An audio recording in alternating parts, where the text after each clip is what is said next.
Hello, everybody. That is right. We are back. I am P Flare. I am here with Tyking. We are starting with Taiko Turmoil. How is everybody doing? I hope y'all are all doing fantastic. I hope y'all doing great because we got some fun games for y'all right ready up the pipeline. Oh yeah, we do. Hello. I was having minor technical difficulties, but I got them figured out. My guy P Flare, he's the best. Talked me out, got me out of that situation, and yes, we're here for some TAEU Taiko Turmoil. Number 1 coming out here today. We are going to be looking at Vibe Check and Curtain Call. So, there's going to be some names that you're familiar with on these teams, running on Vibe Check. We have SMG, Lucas, Yuki, and then on Curtain Call, Ata, Nero, Ivory. I might have gotten those mixed up backwards. I'm going to double check. No, like Vibe Check, yeah, Ata, SM, yeah, no, you get. I passed the Vibe Check. Oh yeah. So as you can see, we are going to be playing this game on the beautiful and evergreen European Oni Village. So excited to see what's going on there. So I believe we're also in draft. Let's see here. Yeah, here we go. Right, so what we got looking at here, start off Prime Time and Aerials, always classic, always lovely to see, and not too surprising seeing like the bands coming out as well for those. Rune getting like, no, we do not want any of that. We do not want any of Aerials Estelle. Makes sense enough. And looking at Vibe Check, interesting, somewhat little comp here. I'm mostly looking at that Drakkar, seeing what they're going to be doing with that. Yes, I believe. Let me get a check. Okay, so I got it mixed up. That's on me. Okay. I was not paying proper attention. It's just give it a second, and it should be. There we go. It should be Curtain Call as a blue. So it's still the comps are still looking the same. Of course, they're just belonging to different people now. But I am Kai Drakkar Atlas Oni Village. That Drakkar is. I'm not surprised to see it being pulled out here. That's a favorite to pick over here, so I'm excited. But Octavia, I hope she dies. I hope this character perishes in this match, which I imagine she will. Or if she doesn't, she's gonna run away with the game because that beautiful Oni woman runs fast and takes games. So if you don't stop her, so I'm excited to see this pick. It looks like it's going to fit into the midfield, I think. So. Yeah, I wouldn't be too surprised about that. And honestly, being backed with the two that she has, with like Rasmus and as well as the I can never remember this crazy drummer's name. I really can't. Mako, I believe. Mako, right? Mako. No, yes, Mako. But no, yeah. In general, that's a good. I feel like that. The thing about Octavia is that you kind of have to fit your team around Octavia because otherwise, like you said, Octavia just dies. She's made of like paper mache. So you kind of have to prep the squad around her and basically give her like a lane to run. Otherwise, yeah, she will run. If you don't shut her down, she'll run away with the game. So, I'm liking the team that is like surrounding her. Just a lot of pull and a lot of speed to allow them to kind of, from what I'm looking at here, like just being able to try and like swarm and basically like overtake any kind of like midfield forwards and kind of like put on that kind of pressure.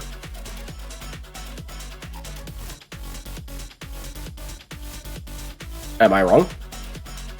No, you're absolutely right. Sorry, I had my mic physically muted because I was typing up a store, but I did not want our poor viewers to hear that. No, you are absolutely right. She will run away with it. I think Drakkar might be a good pick into her, just because you have two shotguns that can slow her down, right? And then your Molten Bolt also slows her down. I think it's going to be an uphill battle for this Octavia if if this side with Jakar plays their cards right. So we will see as we are getting to get into this game here. If no loading bug occurs, we'll be getting in. So loading bugs. Ever faithful, ever true. Indeed. But that is not the case today. Yeah, definitely gonna be fun to see here. Especially another thing that I have noticed is like with the Kai as a pick, I don't think it will, but it may just come out to be like a battle of the fastest because Kai can't quite like overtake games quite like Octavia can, but Kai can be very good at kind of like dictating the terms of engagement. Oh, and there is a loading bug.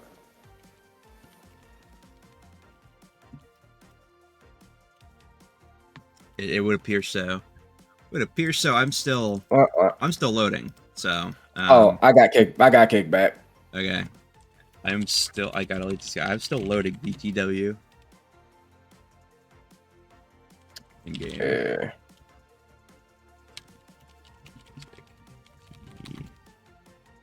All right.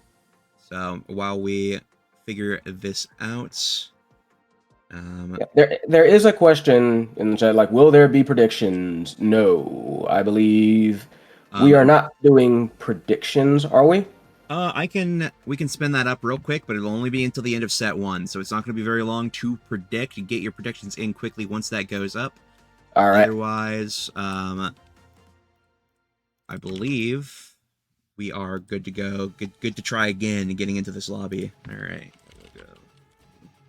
But here, let me get that prediction spun up for you real quick, and then just remember, you only have until the end of set 1. So, who will win this series? Is it gonna be curtain call or vibe check? You've got. You know what? How long could a single set last? You've got 5 minutes. Get your predictions in now.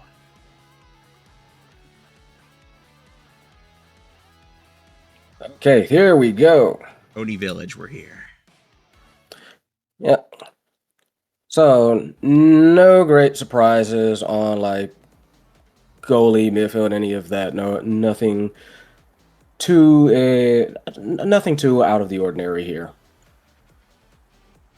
Yeah, no, I'm not too shocked by what I'm seeing. Right, so this is man, Ariel's prime Nero's time a fantastic. It's gonna be nasty. So yeah, Nero's always been good in the net. Nero's always been fantastic in the net. So oh yeah, looking forward to another fantastic performance from there. We can see all aerials on one side, mostly aerials on the other. Nero going for that prime time, just help that defense a little bit more as we get the kickoff here.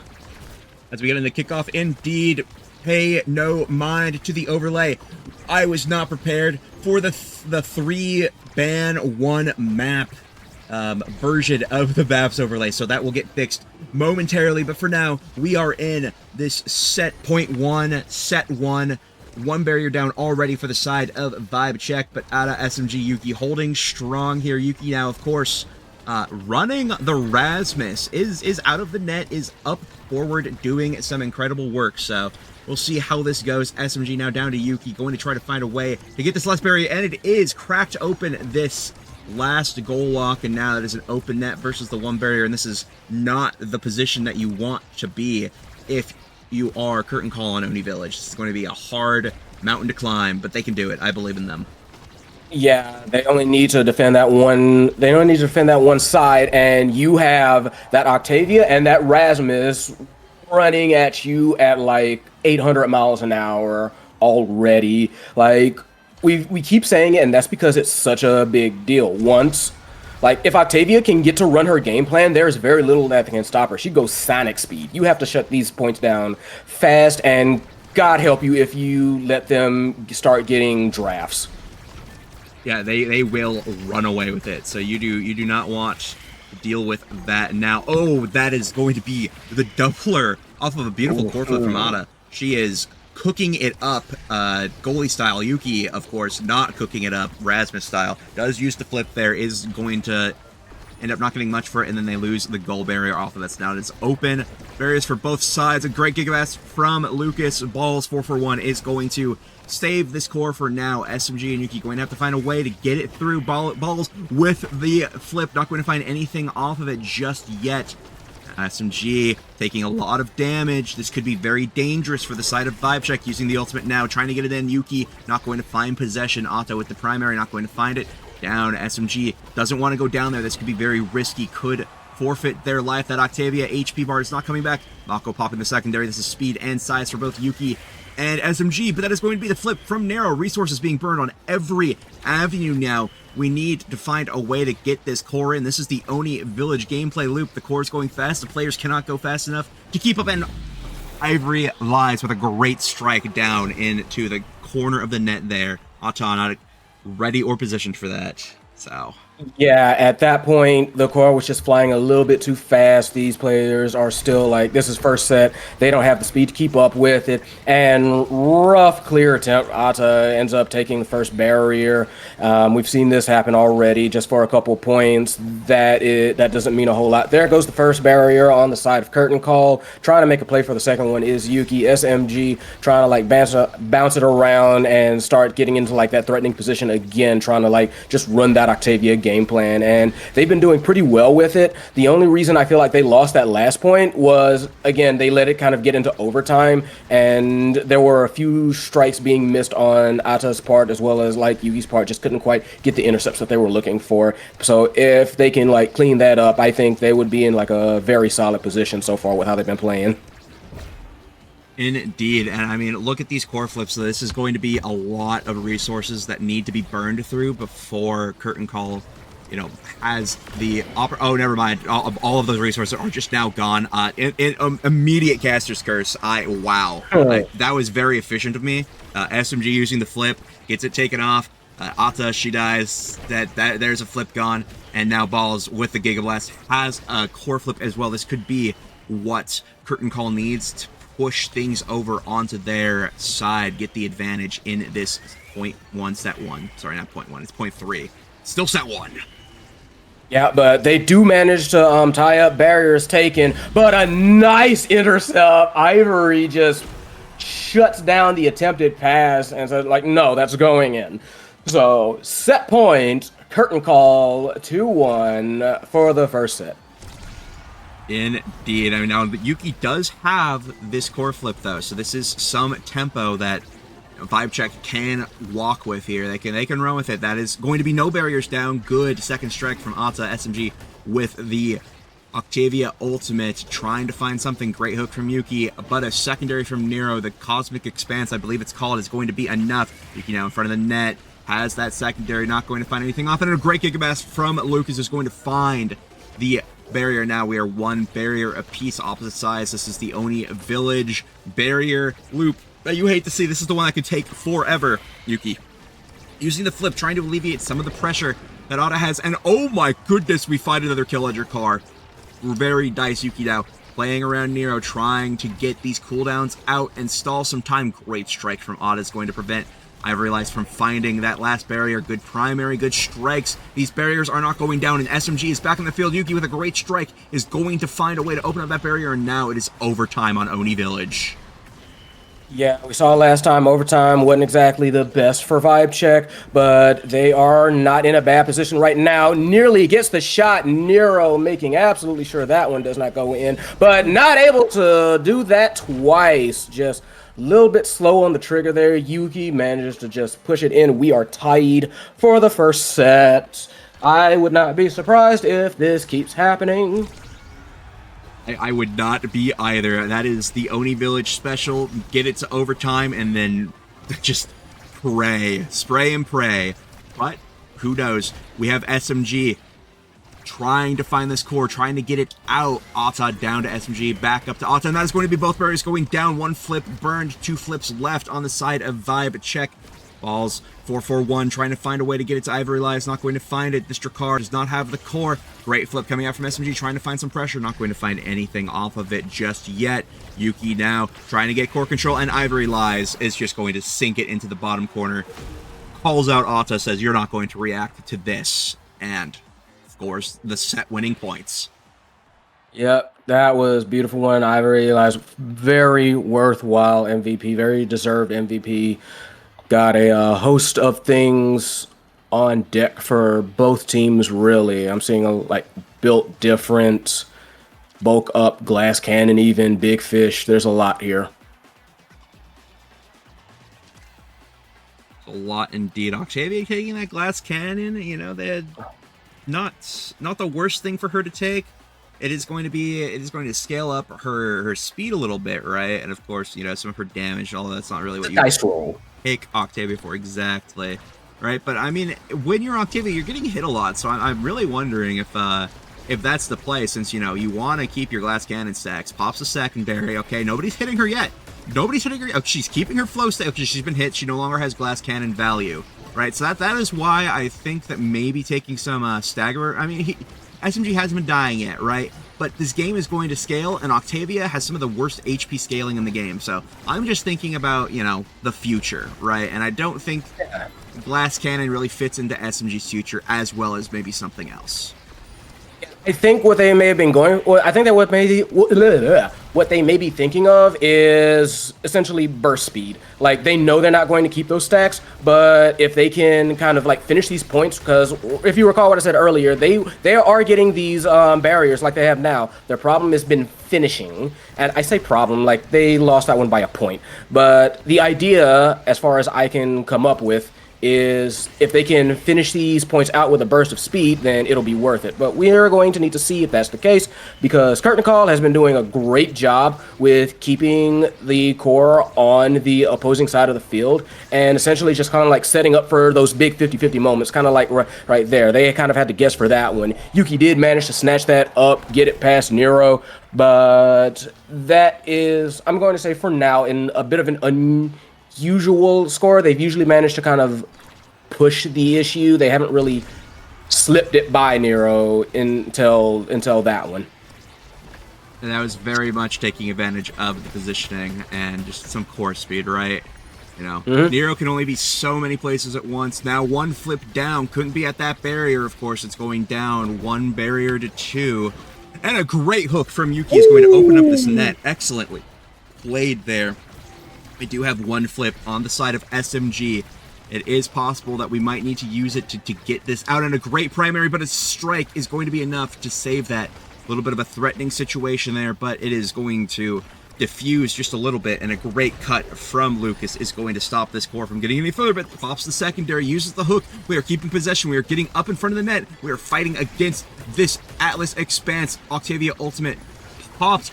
A great flip is going to stun SMG out from being able to interact with that core, and now look at that HP drop. A great strike shot from Nero is going to keep SMG, has the flip in front of the net, is going to use it and score. Incredible work.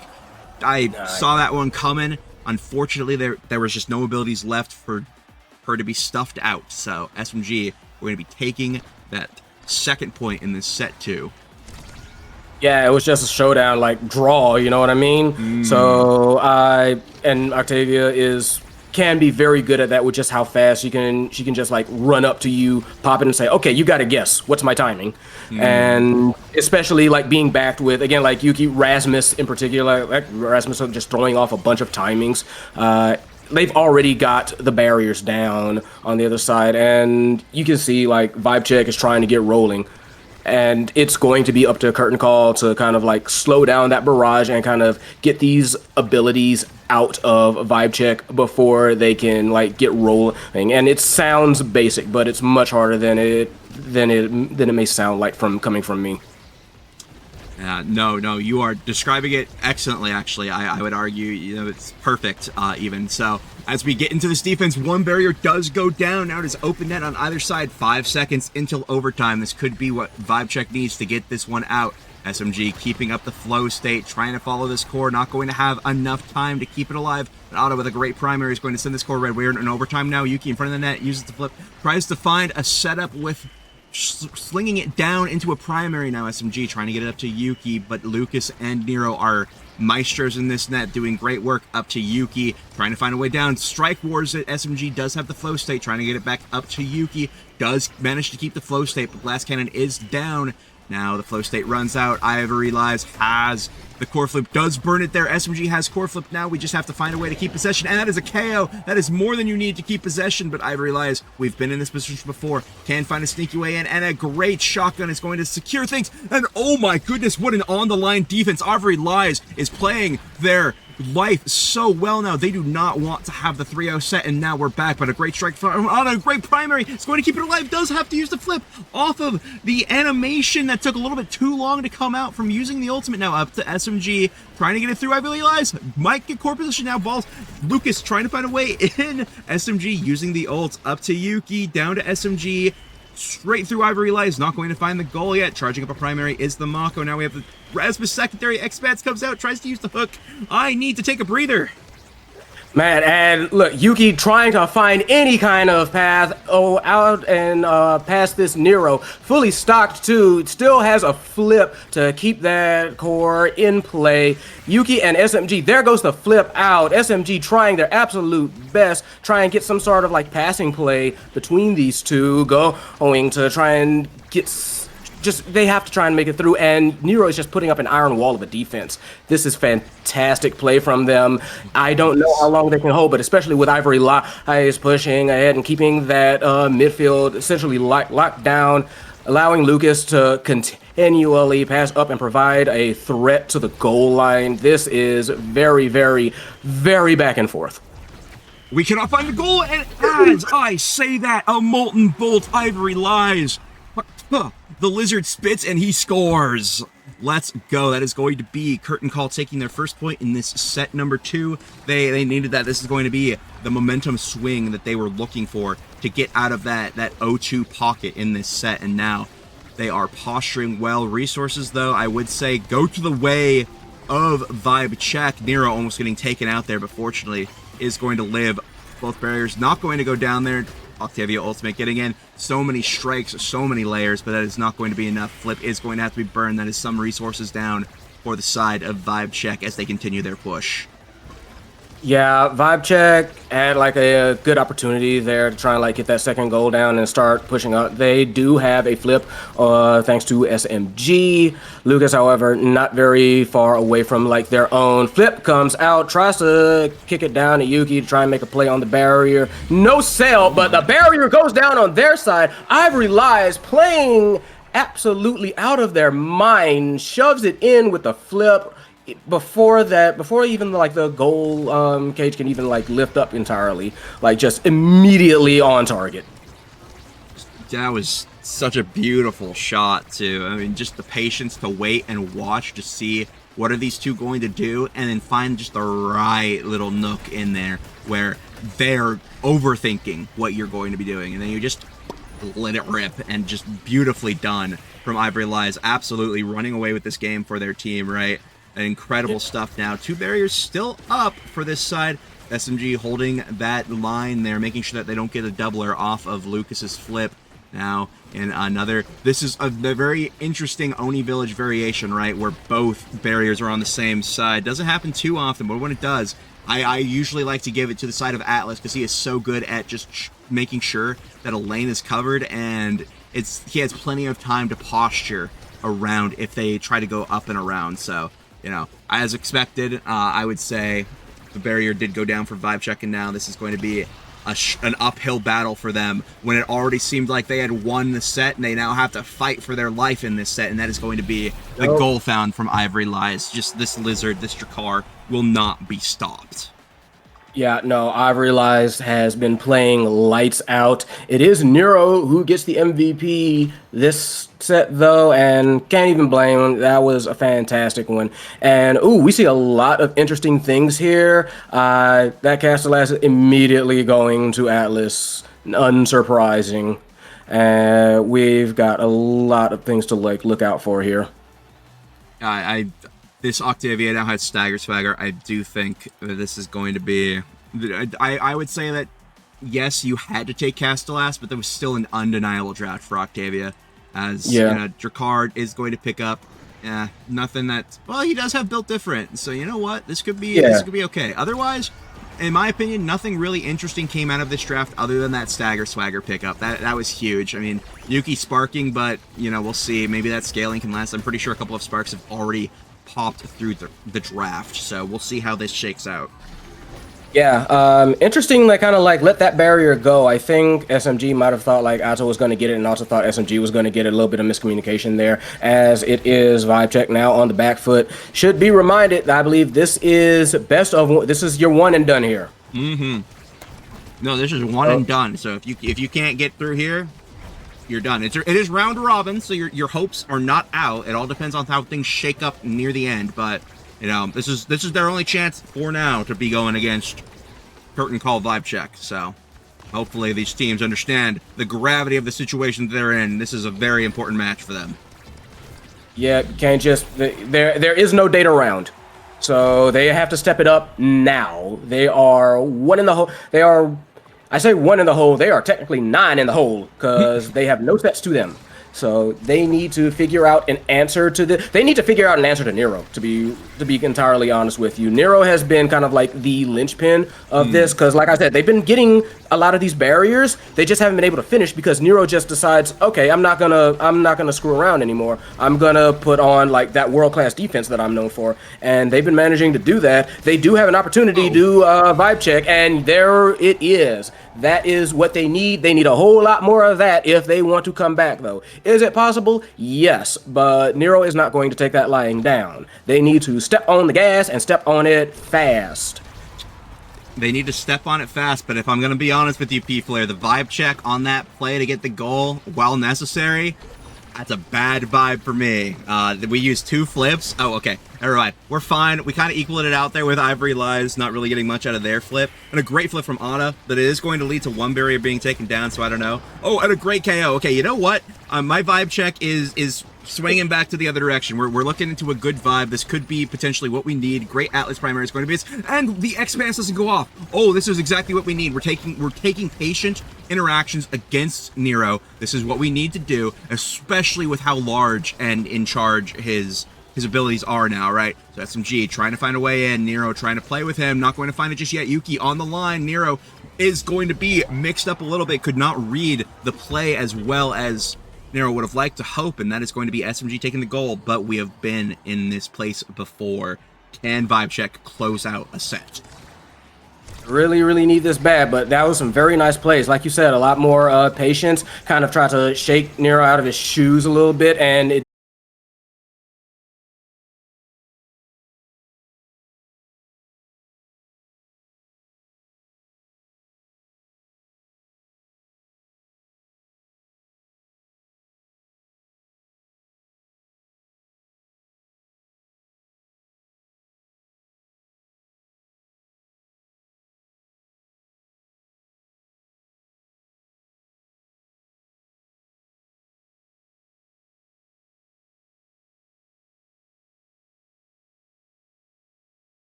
Right, I'm back. Oh, we good? Okay. Yes, I'm loading in. You keep Can you hear us? casting. Go, go, go. Yeah, right. So Vibe Check did manage to take that set. It was a bit of a barn burner. Octavia was MVP. Octavia's dead at the moment, and it is casting call on the power play. We are rocking and rolling. Does not matter if we can see it, we can hear it, we can feel it. So we keeping going. They do get the second barrier, do Vibe Check. Vibe Check on the attack for a moment there. And misses the basic strike for the goal for Cat at the call. Oh, Mike Lizzie. I don't know what just Just happened. missed it. I spawned in to that goal being taken. Oh my goodness. Ata just straight up missed.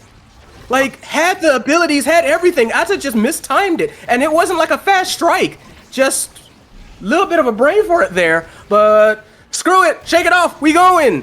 First barrier down for Curtain Call. Gets one taken in exchange. Vibe Check, one apiece. SMG on Death's Door. And it is Ata, full stick of butter, ready with the flip. Yuki ready with the flip. Ult goes out. SMG takes out Kai. Lucas sitting on the bench for a little bit. It is Vibe Check on the power play. By the way, that UI needs to be a bit of a reverse. Thank you. Yep. And SMG with that, with the speed boost, Yuki trying to make something happen. Lucas has come back. We are at even strength once again. Flip goes out, nothing with it. Core goes around the world. It is still Vibe Check that is on the offense. Curtain Call trying to mount a defense. Flip goes out, baits Nero's, nothing doing with it. Goal open, ult goes out. SMG pushes it in. It is a Vibe Check saying we are not finished just yet. Check these beats.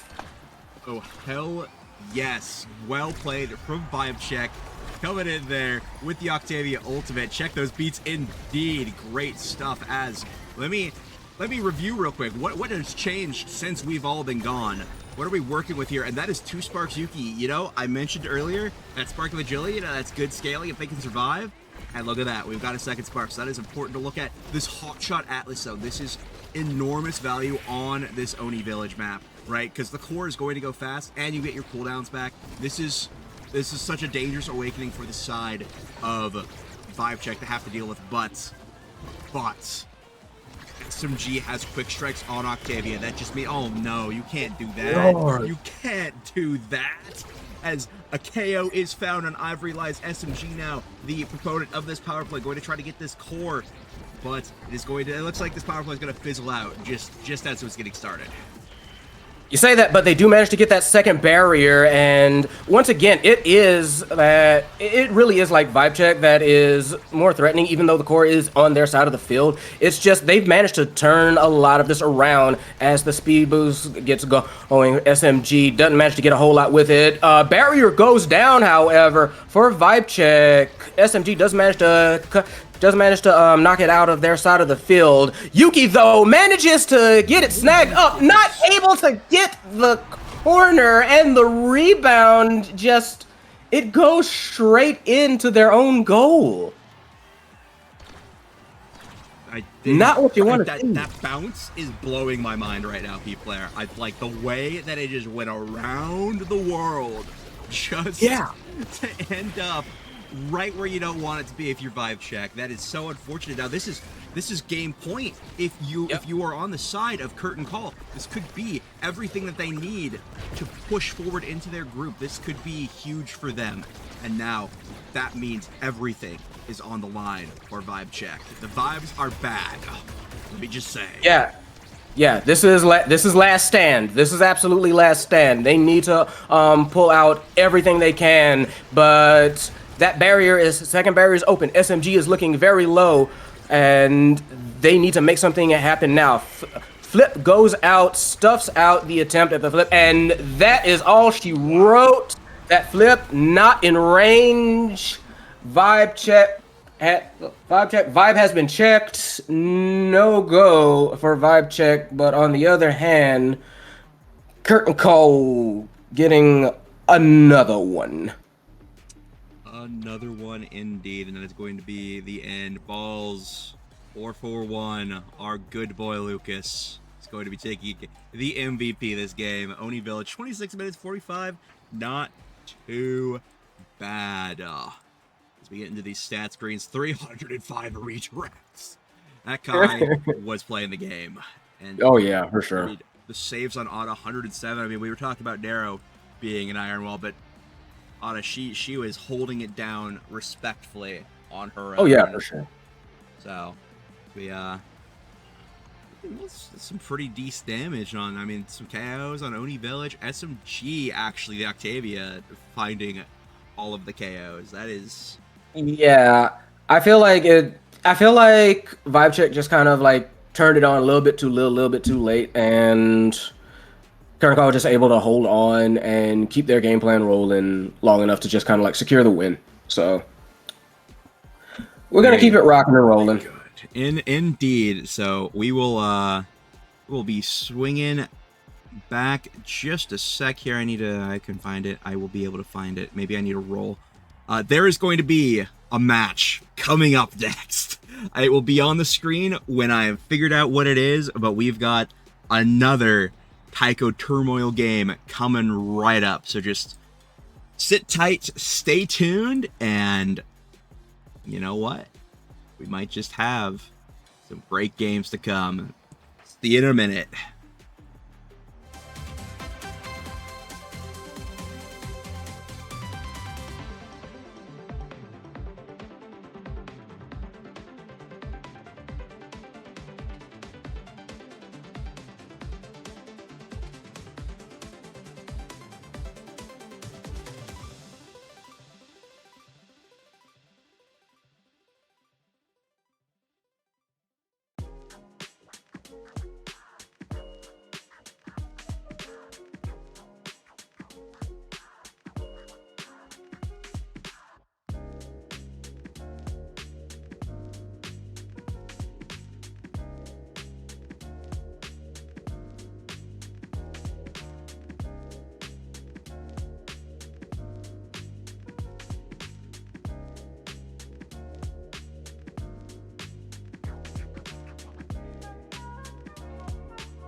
Hello, everybody. We are back now. We've got Better Lockdown versus Puma Carry on Atlas Lab.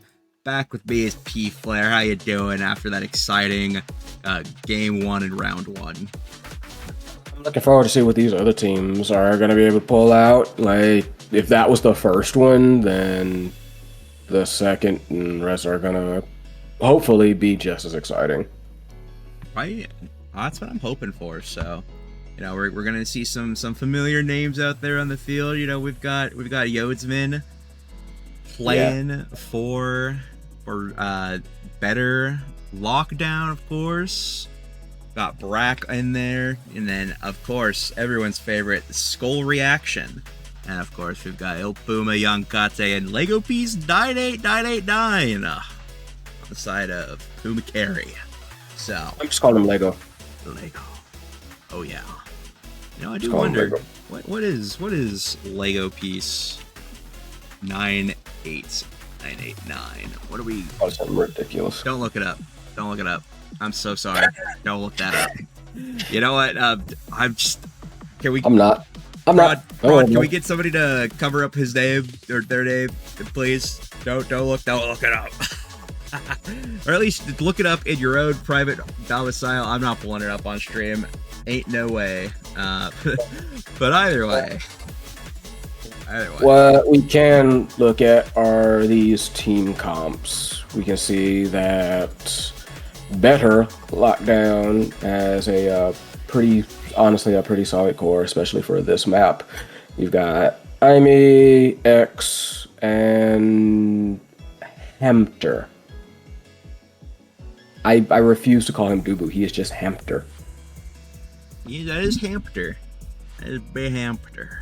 Hamter. Yes, I'm looking forward to this one. Of course, I'm always happy to see a Juliet on the field. My hashtag favorite brawler. So I'm looking forward to seeing how this will be piloted. Of course, and we've got Kai in the wings. Kai, Finny, Julie. What a silly little comp. That's an interesting one. I'm wondering what the what the overall game plan is for there. I mean, okay, Finny, Atlas Lab makes sense. That's fine. That's fair. I'm wondering about like how this. I'm kind of just wondering about the Juliet. I'll be honest. That's kind of like, okay, where does the Juliet fit into this? Because Kai, sure. Finny, sure. Juliet, I'm not ashamed. I'm not mad at it. I enjoy a good Juliet, same as you. So all good there. But the question is, here's the thing: how are they going to get past this theoretical wall that can be like the combo of Aimee and Hamter, Dubu? Well, you know what?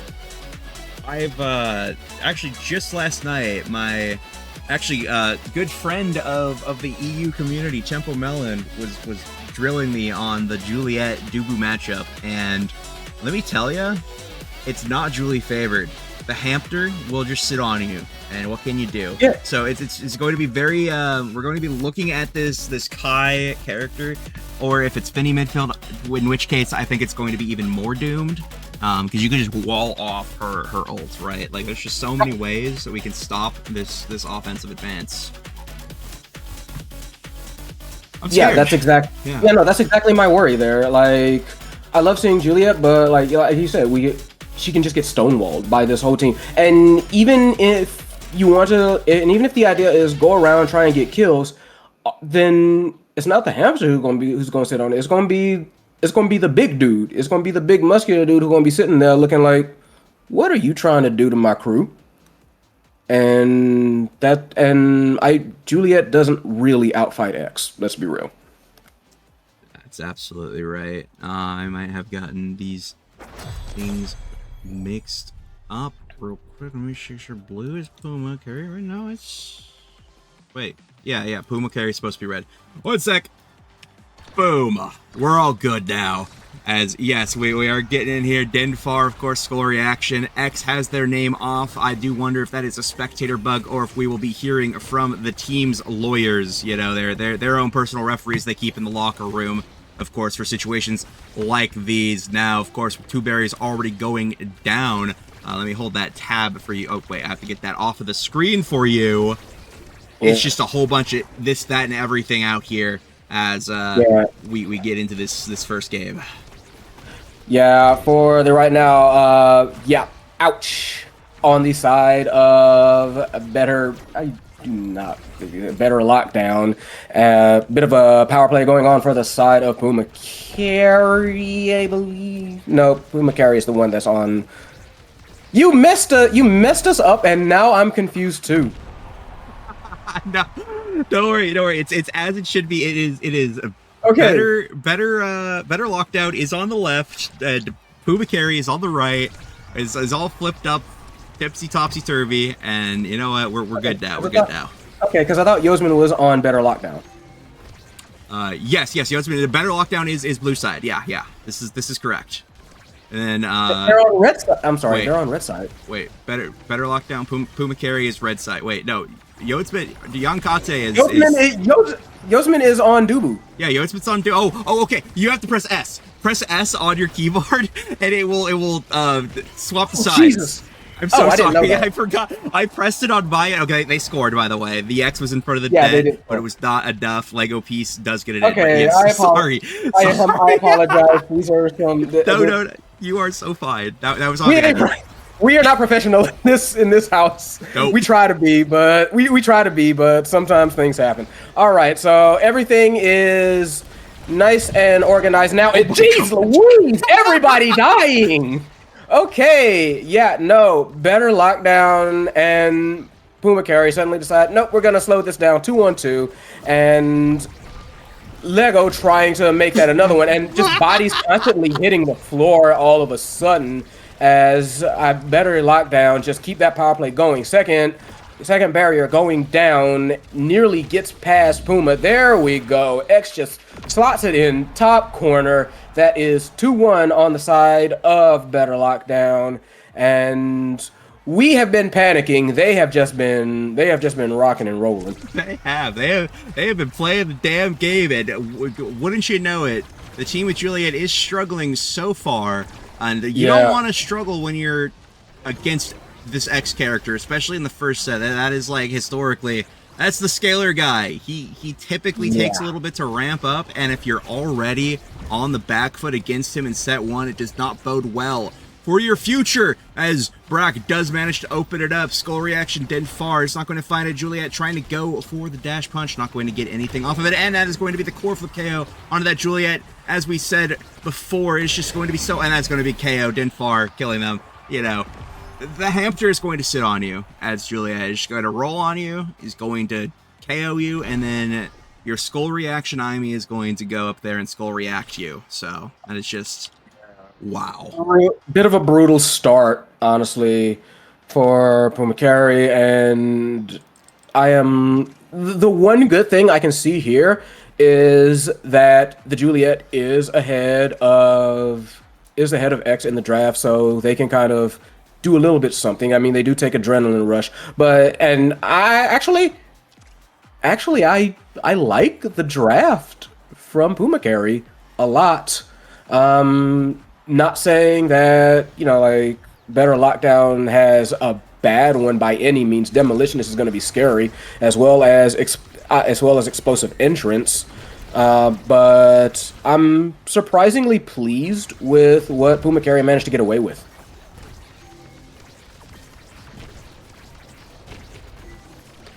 Meanwhile, a lot of life just draining from them, however. Puma himself looking very low. Score reaction also looking low, but health is a resource. They managed to just straight shots and cyber swipe it right in just for the security. Nobody else can get to it. So, easy start up. 1 for the side of better lockdown, and they are looking to just keep that momentum rolling. Puma on the back foot, one barrier goes down, trying to make a play on the second one, doesn't manage to get that double one. They do not manage to get a barrier in recompense. So we are still 2 barriers up for the side of Better Lockdown, only the one for Puma Carry, and that that firewall sentry going up can be so dangerous. You can use it for a lot in this kind of game. You can use it for, it's often used for defense. You can use it very well for offense. But right now, a lot of the offense still going to the side of, at this point, Puma Carry, but it's been Better Lockdown. That has been the threats, and you can see they got 2 flips. One just random, Yosman kind of just randomly popped theirs. I'm not sure what happened there, but everybody popping their flips. That is a body down. Fortunately, for the side of Better Lockdown, they have another opportunity, another power play. Flip goes out and just dash punches it in. Nothing they can do about it. And it's looking like Better Lockdown playing better and locking down Puma Carry.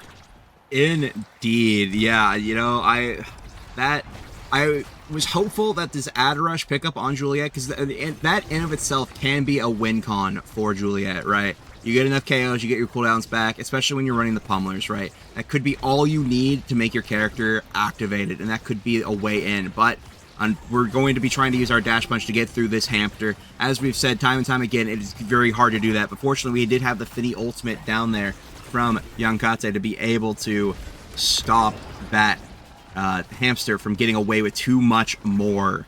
And there goes the Giga Blast, not going to find anything off of it just yet. A dash punch does go through. Lego does manage to find the goal on the hamster. Now this could be everything that Puma Carry needs to carry this game. Yeah, bit of signs of life there. And I have noticed that they do have like a glass cannon start, does Lego, does this Juliet.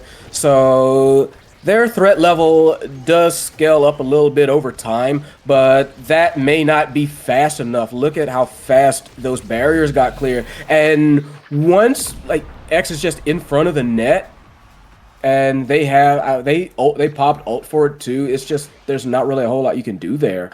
So, and X taking MVP, not what you want, gets their pick of the litter too. Yeah, no, being this ahead as X already into the game, this is, what more could you ask for? This is essentially, you have activated infinite scaling mode, and this is just going to be a continuous hill that the side of Puma Carry is going to have to climb. But we are going to get some awakenings. We're going to get a spark of strength on our Juliet, kind of enable her just a little bit more. I would honestly, Prime Time on Finny is going to make her a little bit more unstoppable, right? She's going to be a little bit more of a challenge to get through, but it's still just going to be hard no matter what. That is a big hamster. He is only going to get bigger. So this is just a scary place to be for the side of Puma, but I believe they can get it done one way or another. I'm not going to say it's not possible. I think it actually definitely is possible. It does feel like there's a bit of to me, and you know, like I am no like super professional. It feels to me like there was a bit of a character difference from Rip, like, you know, like behind the 8 ball at character draft. And sometimes that happens, and it's always kind of like rough to deal with. But right now, like you said, Puma Carry has been trying to make it through. Nice dual approach for the score. Lego pushing it through, stopping Yosman from being able to react to the barrage from Puma. Nice coordination there. Nice coordination indeed. That is what we need to see more of if we are going to be clawing this game back. Of course, we do have the flip now. We can look to do something with it. Giga Blast comes out, and a great Tofu Fortress is going to secure Dinfar from getting too involved in the play. And that is going to be X. Rack taking out that Juliet with the flip, and now this is a very bad place to be. We do have flip on Yankate. We do have that prime time with the Finny card is going to be enough to get us out. We did manage to burn flip, and now that it's going to be Dinfar with the IME secondary, taking it out. You EU people need to stop changing your names for fun. Oh my goodness gracious. I can completely understand that, but a nice save from Yotaman, trying to trying to make sure and get that X in position, because like once that X is in front of the net, there is very little that can be done about it. Wow. Nearly just like the angle snipe on the goal, but unable to do so. Firewall Sentry goes out and just completely obliterates the defense on that X. Able to just march up now that they are one person left. They don't have the numbers at that point, and it's just academic to slot that one in. Tied up. Tied up indeed, 1-1, although there's one team has a bit more of a ways to go than the other. It's been now with possession up to Puma. Not going to find the goal off of that. One barrier down, almost two barriers down. Oh, two barriers down. Wait. I don't know what I just saw, and I'm going to pretend I didn't see it. Anyways, one KO down. Dinfar is out of the game for now. His power play. We have X with a flip. This could be a very dangerous situation. We've all seen how this can go. Great rollout from Yodsman. It's going to stop the play in its tracks. Now up to the X. Glitch Pop does come out. Not going to find anything on of it. Bell ringer. We don't have any real. Oh, there we go. We have our activation. We are now Juliet activated. We have Adrenaline Rush running. We have the Pummeler's speed. We have energy. We can find another KO. We can try and expedite our lead, and unfortunately it's just not enough. You hate to see it, and that is going to be Puma being taken out. Unfortunately, and it's going to go in, and that is going to be Better Lockdown taking this to potential game points. Yeah, just rough. That was almost everything they had right there, right then. Puma threw everything at the table, and Better Lockdown just kind of tanked it and said, cool, let me do that. And they did. So it's rough going right now. We do have flips, one on both sides. Yodsman about to get one themselves, however, looking really rough for Puma carry as they do crowd up into the top corner. They do get that barrier. Firewall Sentry goes out trying to trap the core going a little bit too fast, and it is in Better Lockdown's field at the moment.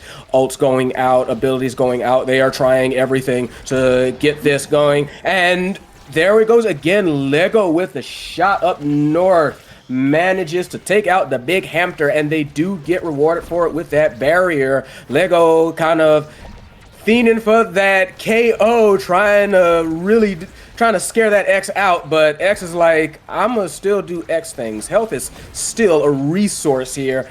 Meanwhile, Puma trying to angle for that score, or trying to angle for that goal, trying to smell blood in the water. Might not be blood, but it might be anyway. There is some blood for you. Flip goes out, beats the roll! Yes! That's what I'm talking about. The patience. Just make Yodsman fear you and everything you stand for. Strike, roll, we sit there, we wait, and then we kick. And now Dinfar is having none of it, standing still off a kickoff now. Trying to KO this Juliet. We saw the scaling potential already, and oh my goodness gracious, this Juliet should not be alive. But we are here indeed, and now that is Brack going down. X taken off the field power play, although Juliet is kind of staggered right now. I'm not sure what we're looking at right now, but it's not great. We are just trying to hold positions as we dash out, and Puma is going to Puma carry all over them and take this set now, clawing their way back into this game. Much needed. Like, Lego managed to activate, and but no, I agree with you, because you saw what happened there. Lego kind of activated for a goal, for a point, and they immediately got scared. They started like, nope, take this girl out immediately, and they weren't able to, and Puma was able to capitalize on it, and now they are rewarded for it. Missile propulsion going on the Kai, allowing them to kind of just do a little bit of support, a little bit more effective support from the backline. That Deadeye on Amy, though, is going to be very scary. And yeah, Hamster get bigger things. Hamster bigger. But yes, indeed, that Timeless Creator is going to be a problem, but it's not going to be anything to worry about right now, as Juliet, she has found her stride. Boys. Oh yeah, that's what I'm talking about. As I mean, I hesitate to mention this 2-Spark Juliet. We have Spark and Agility, Glass Cannon, Adrush. This is a Juliet build that can get anything done that she wishes. So we are activated now. We are alive. We have our game plan, and we need to stick to it now. Brack on the X is going to try and fight back. We are an X that is scaling. That is our game plan, and we have we have scaled. We have bulk up. We have 2 Size Awakenings with our... Does not matter. KO found. Lego piece. Trying to find the goal. Is not going to find it. Open barrier, though. And now up to Puma is going to be running in, trying to find it, and a great primary coming up from Yankete. Good evade is going to keep us alive for now. Not going to find this barrier just yet. Finny ultimate does come out. Log is going to find its way out. Core is going to be stopped from going in, and now this core is floating around as Lego is being killed on the spot. Lego got a little bit too fancy. They cannot get that demon angle. They have tried that demon angle for like three separate like shots on goal and just cannot get it, and that might come back to bite him pretty badly. Even though X is looking low, so is Puma, might be taken out again. They are trying for it. Nope, Lego comes in, says no, you do not do that. And that X has been dying, but so did the Kai. Skull reaction, trying to make it even real fast, but it is still Puma on the attack. They managed to get the core in their backfield. X starting to threaten again. Always the scary one. Skull reaction low. X says, why you do that? Let me punch you. Juliet going down, sitting in the corner for a spell. Bodies are flying everywhere. They are trying to end these other teams. They are trying to get them all on the injured list.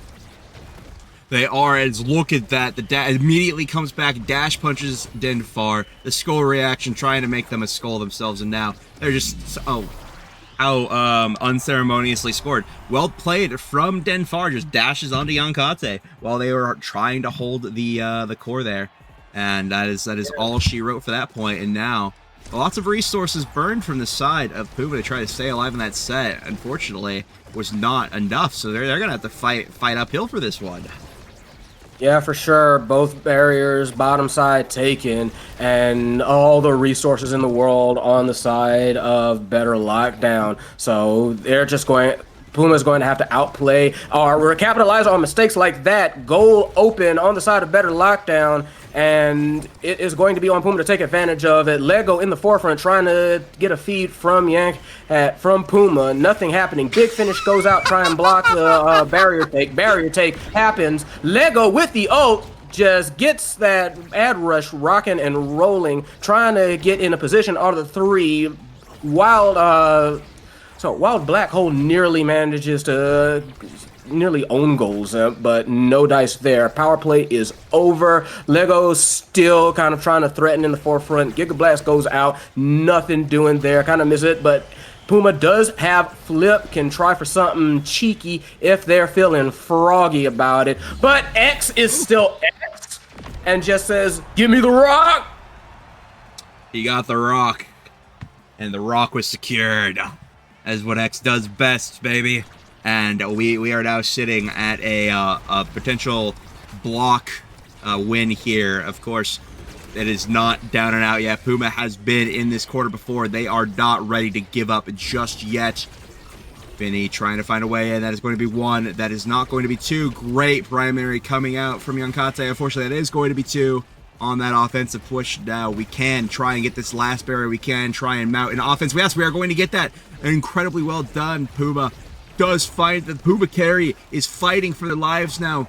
The barrier does pop there. The center of gravity well does pop. Now we're going to try to find something. A great flip is going to save this goal for Dow. Lego piece dribbling does fight. The log is now everyone getting involved. The roll goes down. This is so hard for Juliet to find a way in. Now Puma does have the core. A Finny secondary is going to be enough to keep it in play for just a little bit longer. We do pop there. We do not want that, though, because we are close to dying. We almost have flip. We need to keep that energy without losing our lives as the dash punch goes wide. Yep, this could be it. Overtime popped. Big finish goes out. Oh, sets it in front of Yodeman. Yodeman and Lego just kind of trade shots, but it's Lego who gets the better of it, even as Yosman tries to belly flop him away. Says, nope, I touched it. So, a bit of a stay of execution on the side of Puma Carry. They still have a chance to claw this back, but X trying to say no, Lego trying to say yes, X trying to say no, you didn't hear me. And suddenly, it might be all over from the crying, unless Yankai can make a hero play, and does! Gets the second barrier! It is better lockdown that is on threat. Bodies hitting the floor again, but the big finish comes out, still manages to save something. Keep in mind, they about to say they still have 2 barriers, Oh my but God. no, they don't. Oh, this is getting crazy. This is getting insane. I don't know what to say. Just somebody score, please, God. Somebody score. Puma back on the field. Yankate is out of position, just slightly, does manage to get it with the triple take. Juliet finding her win condition, gets another KO, and X tries to find another one, not going to find it. Brack not capable of finding that KO. Misses the dribble now. Yankate pushing up is saying enough is enough. This Dubu will fall. Flip coming out from Yodsman. This could be everything that we needed. Puma carry with the goal, and now we are 2-2. This is everything Puma needs to get back into the game. Still, it's still one more. They need another one. Remember, this is still match point. This is still match point. They are still on the chopping block. Skull misses the cyber swipe. 1 goal down. X trying to go for like a very quick kill on Yanka. Doesn't bite. X hunting though for it. Big finish comes out. Tofu Fortress comes out, trying to keep it on the side of the field. Yes. There goes another one. Whoops. I sang that wrong, but either way, it is Puma carry on the front. Barrage goes out, secures the second barrier. Giga Blast comes out, Triple Take comes out. All the abilities are coming out here as Lego trying for that kill, does not get it, pops the black hole. Lego in the front, has that flip. There it goes. Oh, nice try. Stop out.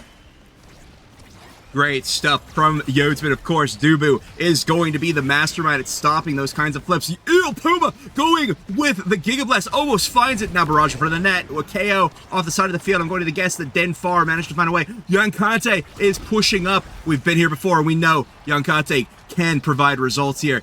Puma is looking dangerously though, but this could be the miracle play that we need. Hero play incoming. Puma up to the top. Juliet's back on the field though. Fiddy ultimate coming out. It's been down to Denfar. Not going to find anything just yet. Puma is running. The bell ringer sends it back, and now we are converging on this power play. This could be everything that we need. We are shoving it into the net. Yodsman is not going to be capable of stopping the Puma push.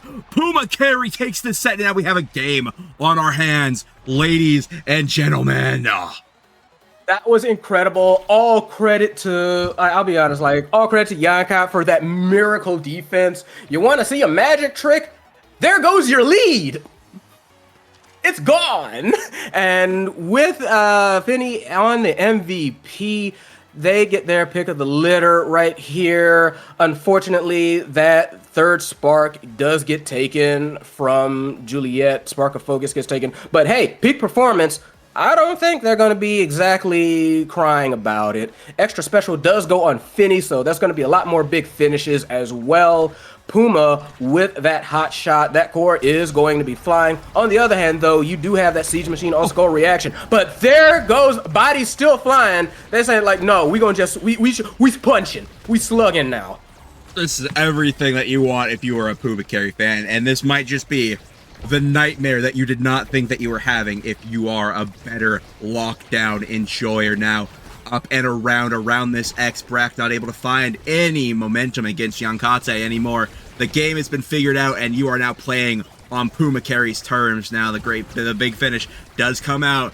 Glitch Pop is going to keep possession for just a little longer. One barrier goes down. We are now 1 barrier piece on the same side. The dangerous place to be.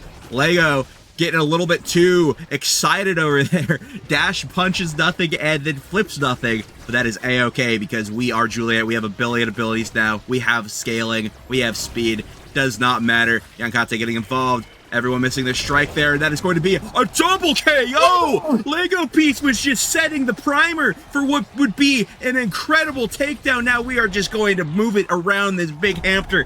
Big hamster not big enough as Puma carries it into the goal.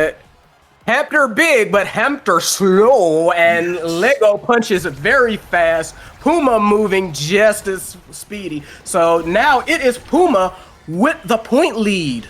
They are in the driver's seat at this point in time. They've managed to claw this back. X looking very low. Skull reaction looking low. 1 barrier on their side does get taken. Trying to trade life for barriers. No sale on that one, though. Barriers are even. Trying to push low for this second one. Puma with a flip. Lego trying to repeat, trying to get a little bit cheeky there. Lego feeling themselves, it looks like here. Triple take comes out, but no, X says don't get too cocky just yet. Drops Yankate, and now it is a desperate defense. defense, nothing doing. Big Hamster walks up, says, "Did you know I can do offense?" Offense indeed. Yodsman showing Yankate, you're not the only one who can make some goalie plays, as just a beautiful Dubu 2v1 in the net. You love to see the goalie get involved, you know, over at a, we call that the Beelzebub shuffle or something like that. I don't know. Anyways, as we're getting back into it, Lego Piece is looking dangerously low. X going to take that barrier, but we've seen, we rolled out of position now. We're right in front of the net. This is everything that we need. Juliet now getting dangerously close to the goal line, is taken to a staggered position. This could be a Juliet going down. Lego Piece, though, is restoring HP drastically. That is a very fast restoration. And now, Skull Reaction did far getting involved. We might just start ulting on this Juliet, but unfortunately, that was what I was worried about if we started that. This Juliet is so fast and can just stun you off. You don't have the ability to keep up with her, but that is going to be off of the Amy turret. The last barrier going down, and this is open barriers. This is a competitive match we've got here, P-Flare. Yeah, for sure. Puma doing their best to try and converge, keep that offense going, keep that offense rolling. Does manage to slip the core past the log, but unfortunately not able to do anything with it. X gets stuffed out. Their flip gets stuffed out, but it does not stuff the cyber swipe. Skull Reaction locked on target, aim fired, splits the difference, and that is 2-1. We are back on match point for the side of Better Lockdown.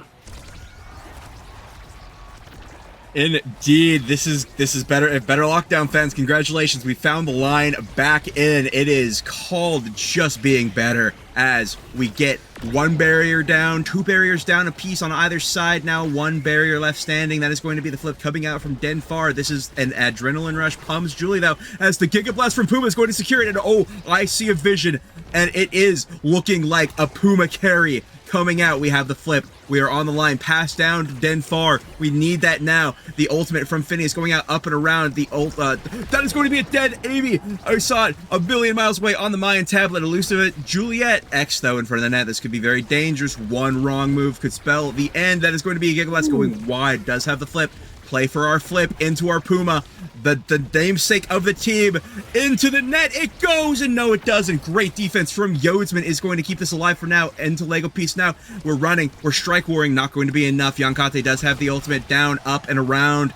Back to Lego Piece, looking dangerously low, but we do have all of our abilities. Do use them, try and get it through. X is going to take some damage, is almost with a flip. This is a very dangerous place to be. Denfar has a dash. We have X. The dash is used, and the glitch pop goes wide. We miss it, and now we're going to have to get it through. No, Yodsman, no! Yodsman, no! Oh, and it's not in. Oh my God, what am I witnessing? Oh my God, that was what we're witnessing is a Puma carry comeback. Match. That's it, set 5.5. Better Lockdown, Puma carry, and Yake with full stick of butter, X with full stick of butter. We get no barriers off the take. Never mind, there is one going down on the side of Puma carry. Flip goes out, gets stuffed, and it is Puma carry trying to even up barrier count. Very careful. A lot of getting close to the edge here. I was about to use some very interesting phrasing for that situation. But at this point in time, it is Better Lockdown on the offense. Lego Piece trying to slide in, get a bit of a side row kill. Nothing doing. Flip comes out, manages to clear the core for a little bit. They do manage to get one for their troubles. They're trying to get another one. Yodsman rolling the dice, walking up for the flip. Gets nothing out of it, but they do get some kills, and they do manage to cause enough of a scramble, enough of a panic, and that is it. Better Lockdown with the aggression, with the honestly somewhat surprising, just threw everything on the table, said, no, this is where we win or die at this exact point, and they won. They did it. They flipped the switch. They found a way in. Yodsman, a well-deserved MVP. That walk up at the end there, he recognized by team is not getting it done. The hamster walked up, the hamster flipped, and the hamster secured a goal. So a very well-earned MVP from Yodsman. But I mean, just look at this stat screen: 15 KOs on Lego Piece, 4 on Puma. Puma carry. Remember the name. Oh yeah, for sure. They played their hearts out. It was a slugfest of a match. Like sometimes you get like these pretty technical matches that you have like this great teamwork, slipping goals past and all, and it looks beautiful and it looks good. And then some teams just decide after the first couple points, we just hate each other. Let's just beat the living daylights out of each other, and that's what happened here.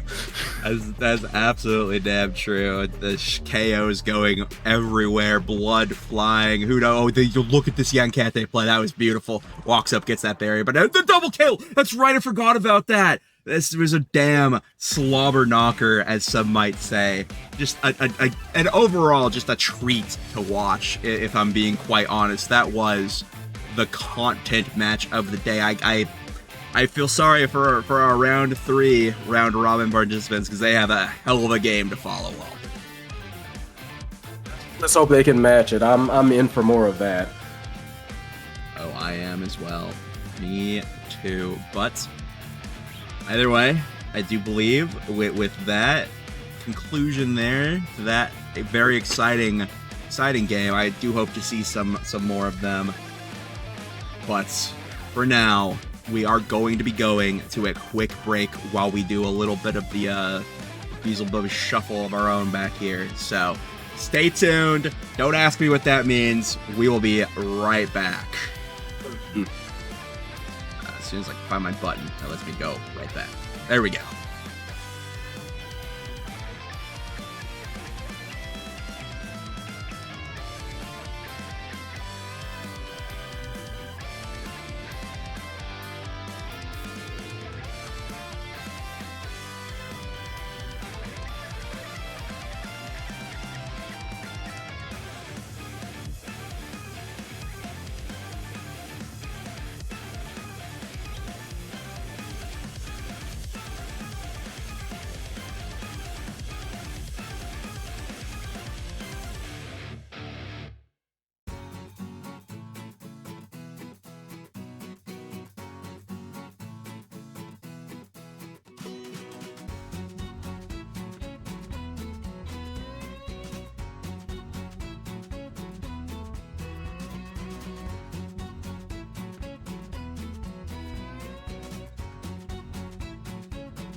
Hello, everybody. We are back again.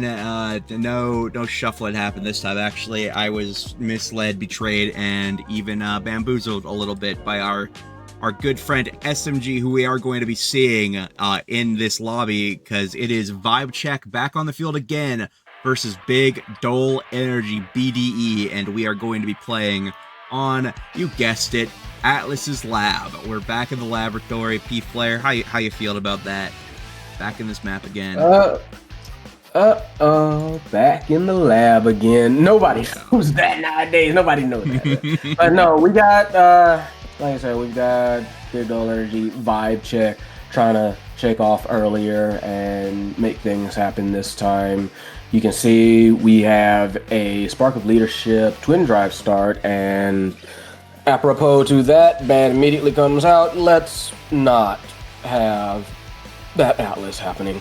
Mm-hmm. You know, it's a dangerous pickup, and just real quick, actually, between me and you, could slide that host over to SMG. I think SMG is the best guy in there, but he'll set up the lobby for us.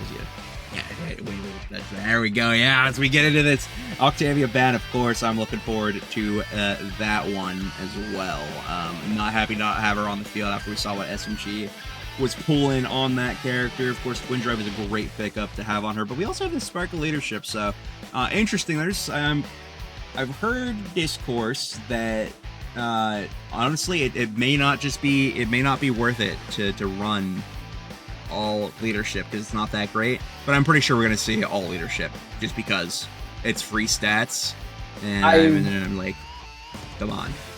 Yeah, I've heard that the issue a lot of the times with Spark of Leadership is that it shows up too late. You kind of, for it to be anything worth considering, it needs to show up like basically as a starter awakening like it is now. Otherwise, it's pretty bad. But what isn't bad is kind of like these team comps, which I'm finding particularly interesting. I'm liking the Juno X Mako in particular.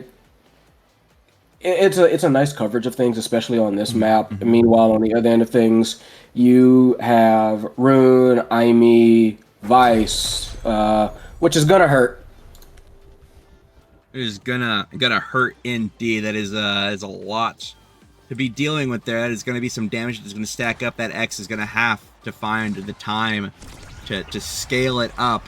Fortunately, though, you know, we've seen some X gameplay already today. There might be plenty of scaling to be had. Now, you make a great point about that Juno Mako especially. I'm a big fan because I'm pretty sure Mako secondary also buffs Juno Slime, just like a little bit of a small interaction. It makes them run a little bit faster since they are tied, I believe, to Juno's own move speed. So this could be a very interesting game as we almost do get that goal there.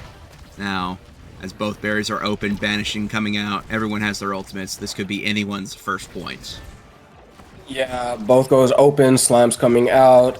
Juno, very good at being able to just kind of like intercept and disrupt a lot of like gameplay, a lot of flow, a lot of passing lanes as well. Just very, very good at kind of intersecting herself in plays that normally she has no business getting involved in. But at the same time, you also have Rune, who's also very good at that, to be quite frank. So there's going to be a lot of interesting. I feel like the passing and kind of like the coordination is going to be very, very interesting. Like you saw that there, SMG got a bit of a baited burst there, and I would not be surprised if that is only the start. Only the start, indeed. And you know, I'm just seeing a scary combo interaction potential that probably was cooked up in the locker room with these teams, right? Rune, Vice, their ultimates, I believe. If you've seen the Rune Luna ultimate cheese, I'm pretty sure Rune Vice can also get away with it, right? It's SMG just riding the wall there, you know. That is a trick a lot of players have started doing to try and evade KO. It's just like you're forcing them to have to go so out of their way to try and kill you, and it just kind of, you know, keeps you alive just for a little bit longer. It's very dangerous positioning, but if you're a master at it, it's really good. As the banish does come out, this is a power play on the side of BDE as we're trying to find a way to get this goal in. We've got Slimes down on the field, not going to find anything for it just yet. Ata is going to secondary out, and the power play has been cooked. Yeah, power play defused, and it is vibe check on the offensive as the firewall barrier does come out. Big Smoke looking a little bit low, looking a little bit dangerous, and you can see like the entirety of vibe check tried to collapse on the goal a little bit, but managed to clear the core, did BDE, but for naught. SMG does manage to pick it up, counter the clear out, and Dull Eye not able to respond correctly. Point number dos for vibe check. Well played. And I mean, you know what? That Big Smoke's manager there, I saw this really cool thing that he did. He like headbutted up into the he bull rushed up into the black hole there to regain possession, and as he gets taken out, like, I was expecting him to die, and that is both barriers down now. This could be a potential goal. Big Smoke manager would be proud seeing the kind of work he's putting in, but Yuki is going to get the strike war onto Dolai, and that is going to be the first set going over to Vibe Check. Yeah, Vibe Check honestly handled that one pretty well, and they do get that Vice MVP.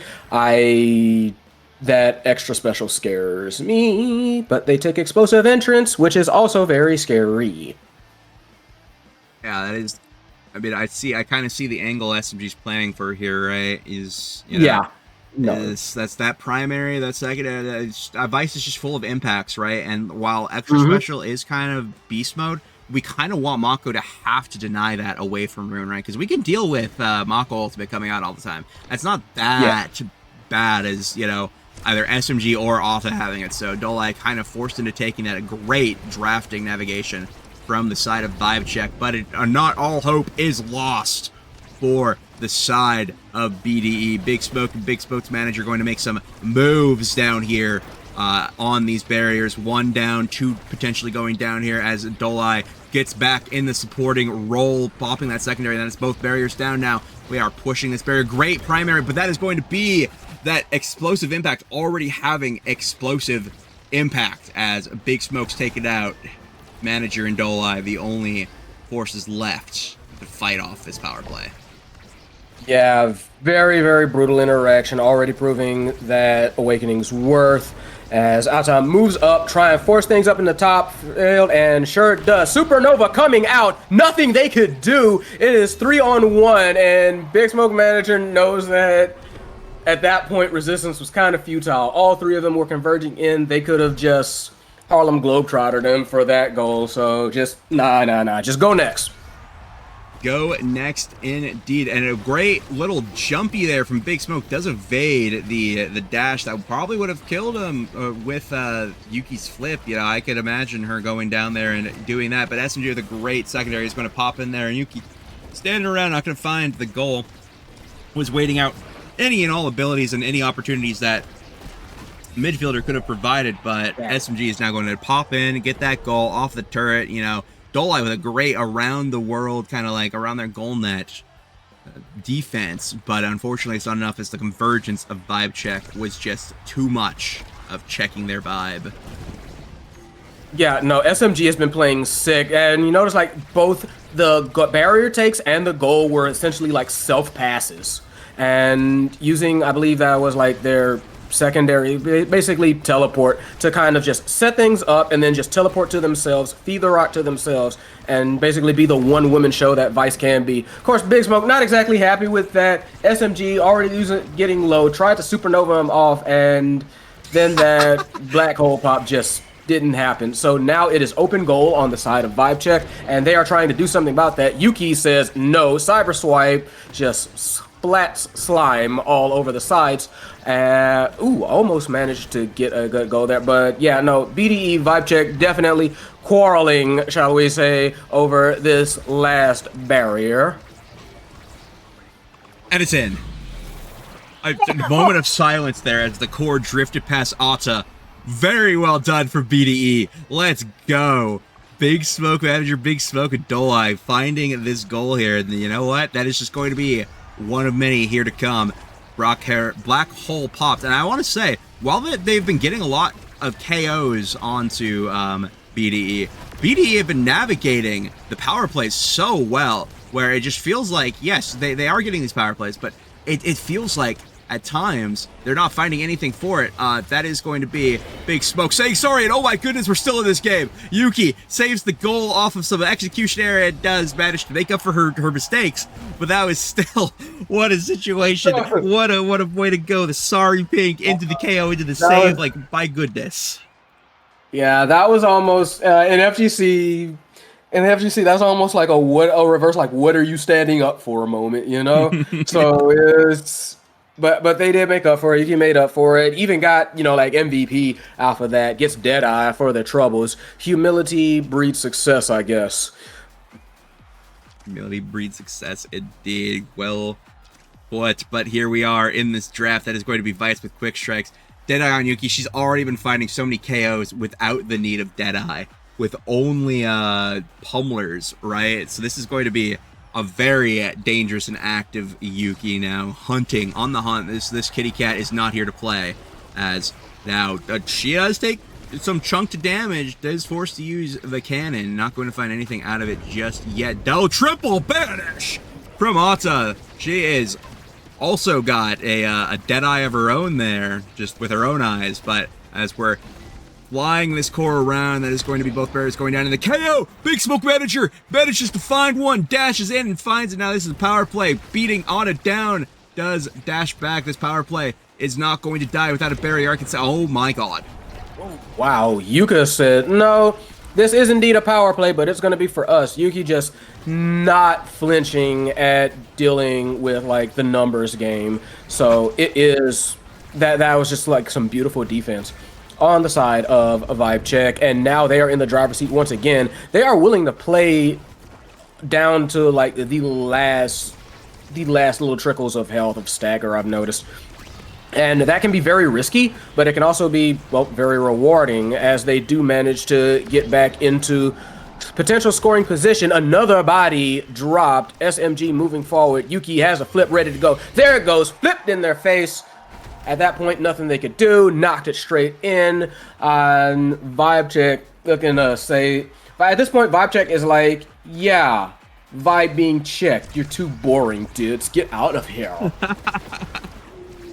Damn true. You know what? There is, like, kind of a, oh, goodbye, a classic Deadeye glitch pop. Oh, into the middle, but Ata does have the way back end. There's no trust from the teams. SMG putting down that secondary back there. Nice double banish. Not going to get anything off of it, but the power play has been killed. Big Smoke is back, and Big Smoke's manager is ready to get rocking. Speaking of rocking, SMG does use a flip, does kind of, somebody's messing around and finding out back there, and that was Dole Eye, unfortunately, being taken out a little bit too early. And now that is going to be set and potential game point for Vibe Check. We'll see. I find BDE has the power to get this done. I believe in them. They do. It's just, at this point, Vibe Check has been finding a lot of great plays and a lot of great KOs, really. Just, they've been stacking the bodies a little bit too high. Ata moving up, having that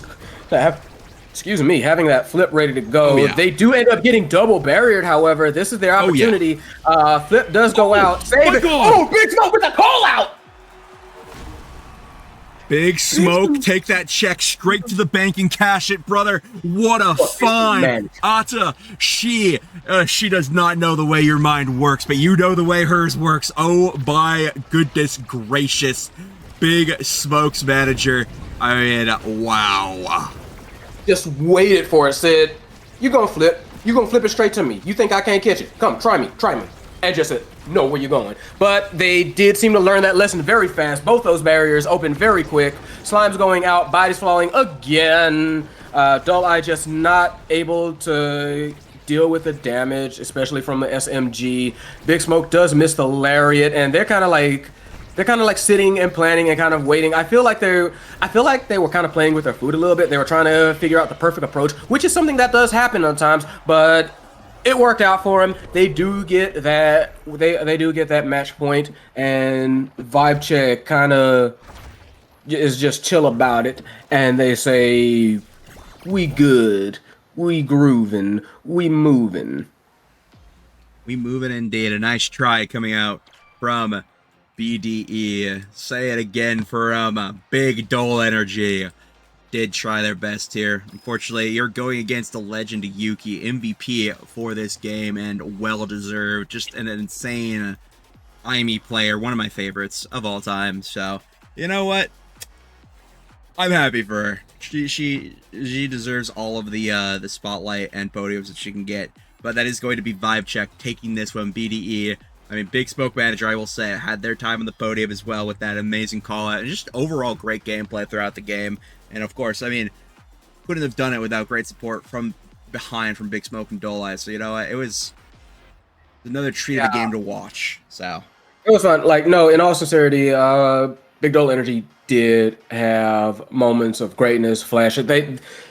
I think they do have what it mostly takes to kind of like step up. They just need to go back to they kind of just need to go back to the locker room, look things over, and I feel like it was less like they played badly and more just like the opposition was a bit much, but they have all the potential in the world from what I saw. There was like very little bad play there per se. indeed. It just, you know,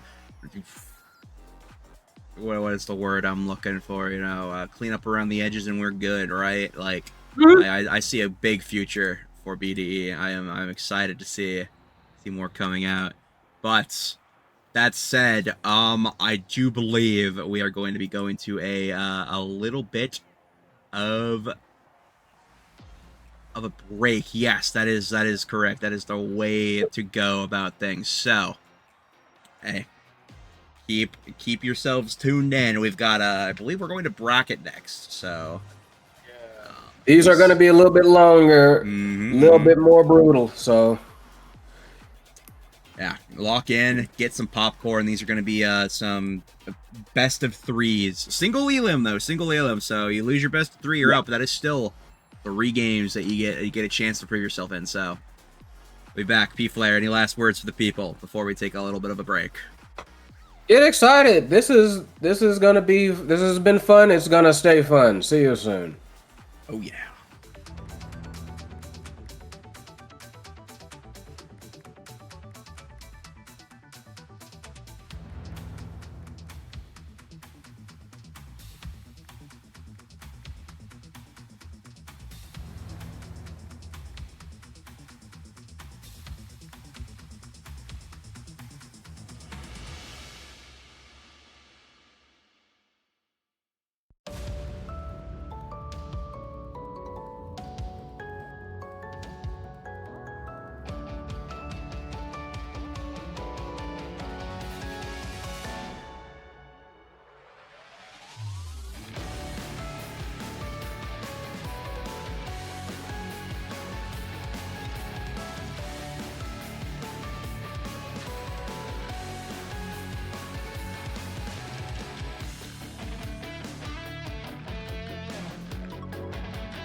welcome back to Taiko Turmoil. We're now in the playoffs, looking at better Lockdown going up against Lockdown. I guess they're trying to prove right now that their names are correct.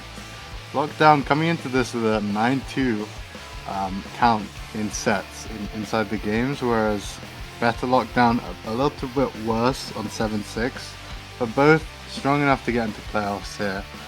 Pixie. I'm just looking forward to seeing whoever's name lives up to the correct title, you know?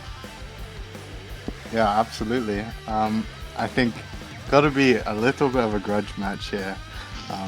Definitely neither of these teams want to lose this one.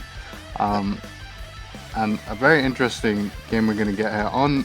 On first of all, Taiko Temple, chosen by Lockdown, which is the team of Sloth, Geo, and Scythen.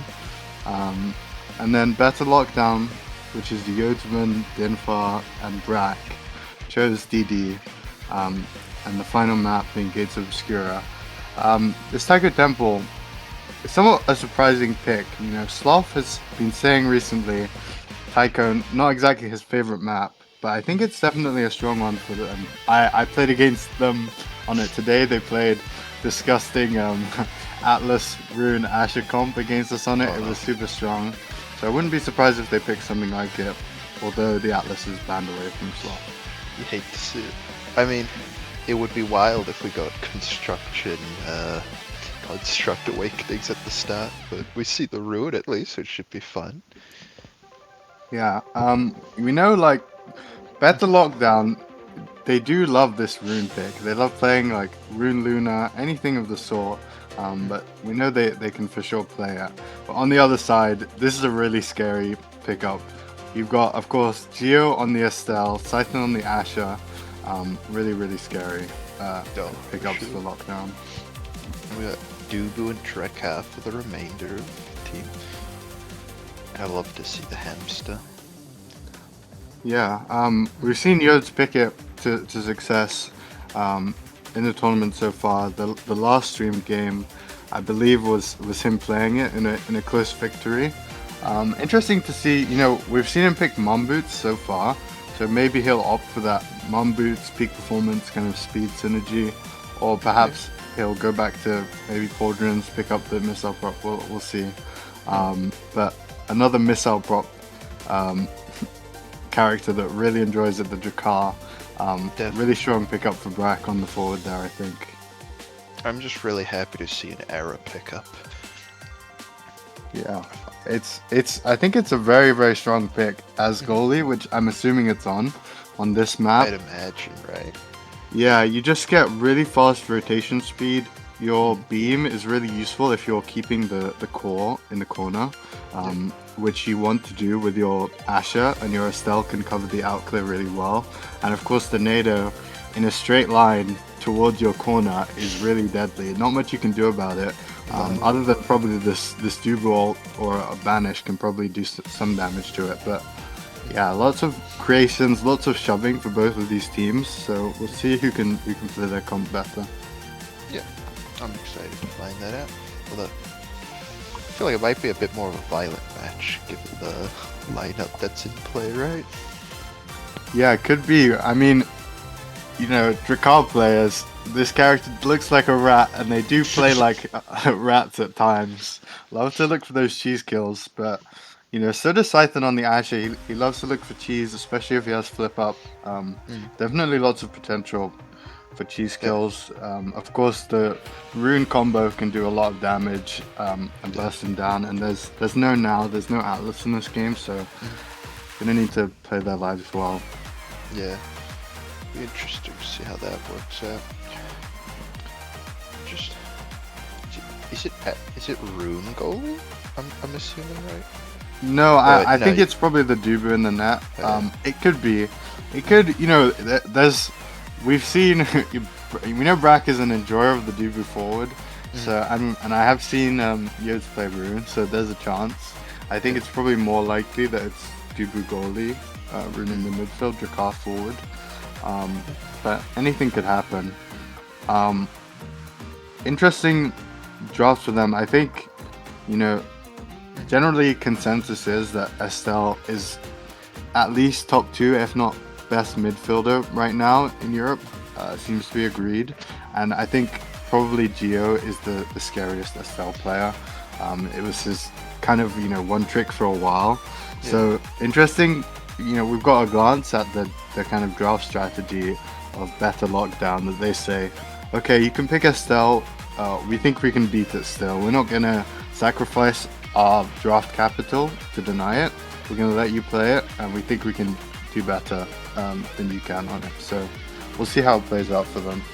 Yeah, I mean, I've definitely seen that Estelle be really scary in a few of the previous tournaments. So, yeah, For I feel sure. like And we see now for sure we've got the Dinfar, Skull Reaction, hovering the rune, picks it up, Brack on the Drakar, and Yodes on the Dubu. Makes sense. The only thing left unknown is kind of what Yodes will opt for his Starter Awakening. Both of them, really, really solid Yeah. picks for Dubu. I think, okay, he goes for the kind of a mix-up, the Mon Boots and the Missile Prop. So this ult is going to be super scary. If he has the chance to walk up, there's not much the little error can do about this yeah. creation if it ends up going through. no, but it's also really like between everyone on the board, it's just a lot of movement speed. For sure. First barrier goes down, and looking to find another one are locked down. They don't quite find it yet, but Sloth holding a really, really aggressive line, and they're just setting up in this corner so well. They've already found both barriers 20 seconds into the round, Yeah. and the offense is never ending, although maybe a bit of a jinx as it does end, and it's better lockdowns to chance. Yep, they get it past this. They don't lose the second barrier, and Siphon gets it past Yodsman. It's a nice barrier blast. Yeah, and this is exactly what you want to do with an error goalie, right? They want to hold an aggressive Yeah. line, and you keep the ball in the corner forever, and you just have Asher in the corner, and there's not much even a Dubu can do to stop her from forcing it through. And now a bit of mix-up. Gio banished, but probably not going to die here, and Yodes finds a big ult to try and keep the ball on offense. Yeah, great ult to get the first barrier, second barrier also from Brack. Sloth has core flipped, so does Siphon. Gets the first barrier, doesn't get the second barrier through the pillar. It's coming back. Still a Yeah. lot of energy on the field though, yeah. For sure. A lot of energy. Flips on both the midfielders, but the flip on Sloth also really useful for him, as he doesn't have too many defensive tools as this era. Yeah. Now, quite scary for them. They have the open net, which is, of course, on any goalie, not ideal, but especially here, you want the freedom to be able to walk up, which you can't exactly do when your net is open. Yeah, I feel like especially on Era, I mean, could be wrong, but she didn't have a tofu fortune. Oh my god! Sloth Beautiful. just got manipulated, as we call it. Yeah, everyone in the game seems to have noticed that one. Go next angle for them, I think. Not much you can do about that one. Yeah, slithering it past. A lot of Maelstrom coming out. There's a lot of creations in the top row, but it's kind of fighting over the midfield at the moment, right? So it's pushing Yeah. up a bit. Absolutely. They're trying to kind of Sloth is trying to walk up and Gio, both of them holding, you see one half of Yeah. the field. And either way you go, there's a midfield character there who's gonna pass it back to the Asher, who's just And gonna do that. So nasty. yeah, this is a really, really strong comp. And we probably need an adjustment here from Better Lockdown to prove that they're really better in this game. Yeah. Can't count them out yet, though. Still 1-2. Oh, but that said, they've lost 2 barriers so far. Oh, Brack, and a proving me goal. wrong. Killing Sloth. Really, really dominant. 11-point goal for them there. And that's what happens when the era is forced to play defense, basically. No matter how well you play it, you have to be on offense or you don't have the tools to defend.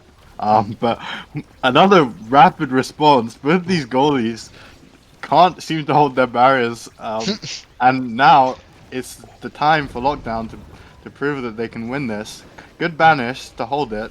Yodes does have flip, but still a really scary situation for better Lockdown. For sure. I mean, 2 core flips just came out right away. Quite scary for them, but down on Ruin as well. But, they managed to get it away from Goal back to Lockdown side, who lose 2 barriers. Although that said, Ruin is back. Bit of a disaster on the defense for Sloth, and the set has gone away from them. It seemed so won for them. They had the power play, but the core rolled through once, and then Brack with a great ult to secure the second one. And I'm just noticing now, by the way, that Brack does not have missile prop. As I'm not sure if anyone noticed that, but you'd expect this Jakar to pick up the missile prop, but seems he just doesn't want to be outsped by everyone in this game. And he gets the heavy impact. The enemies get the Spark on Asher and the Deadeye on Estelle. Really solid pickups for both of them. No quick strike. Yeah. The aerials, I feel like, would be a pretty, not like devastating, but quite spooky on Sloth at least. Yeah, I do favor the side of Lockdown in this draft. I think that the Asher scaling with Spark is really solid, especially that speed Spark. It's really annoying. Oh, and Yodes gets manipulated back. Wow. So early in the set, that might spell disaster for them. Although Sloth 1v2 on the defense, Geo was seemingly stuck there, but now he scores. I'm not sure what happened. Seemed like a bit of a bug-ridden point, but yeah, Lockdown gets it done. I think their draft is really good. They've got the Deadeye and Estelle, and crucially as well, the aerials on Era, their rotation speed is just going to be perhaps too fast for better Lockdown to handle in some situations. Yeah, I mean, it's also going to be like so much harder to capitalize on any movement. And it's going to make Siphon so much scarier. It's just a really fast Asher coming forward. Almost getting the second barrier. A core flip. Oh, that was a nice Spanish. The Maelstrom gets the second barrier. That was really sick. So, yeah, a lot of pressure. Yeah. Yeah, I just think Geo and Sloth, when they're on, they're really on. They're playing this style of 2 midfield characters super well. Both lanes covered. And just that's what's breaking down the barriers. Although Brack looking to break it on the other side, he doesn't need the missile prop.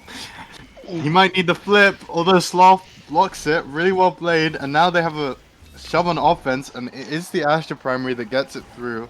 Although Geo does use his core flip where he perhaps didn't need to. I thought that was a really nice beam to get it out of goal. Yeah. Now, on kickoff, a banish on Geo, but probably nothing will come from it. Brack taken a bit low, probably grateful for that peak performance right now. But this is about as long as both barriers for both goalies have stood in the game. Although for Yodes, the first falls. Scythen taken a bit low. The first taken on the side of Lockdown also. The second taken by Brack. And now they have a really strong offense with their Dubu, who also has flip. Yeah, and I mean, there's a lot of barriers gone, but flip comes out from Siphon. Yodes still has a flip, just in case, but it's coming back the way of Sloth. Lockdown getting pushed back a bit. Banish comes out, gets 2 players. Brack throws out the Drex special, and now the pressure's back on Lockdown. It's really a ping-pong back and forth across the field. The current balance of power for the core, at least. Ooh. Yeah. Scary oh no! It was. I feel like they kind of rushed it a bit. They had that arrow speed. The arrow speed. It hits like some type of drug. It's like getting the night market middle speed. But they just seem to rush, kind of out of position, and then left their net open, and can't really do that with their defensive line. And now Brack and Dinfar and Yodesman all have flip, and it seems like this point is all but over. Oh. Yeah, definitely seems that way. I mean, so watching Siphon get ping-ponged across the field like that. Yeah. But now it is still 2 goals apiece, and it is Gio, the only forward who has a flip, who has any energy at all, basically.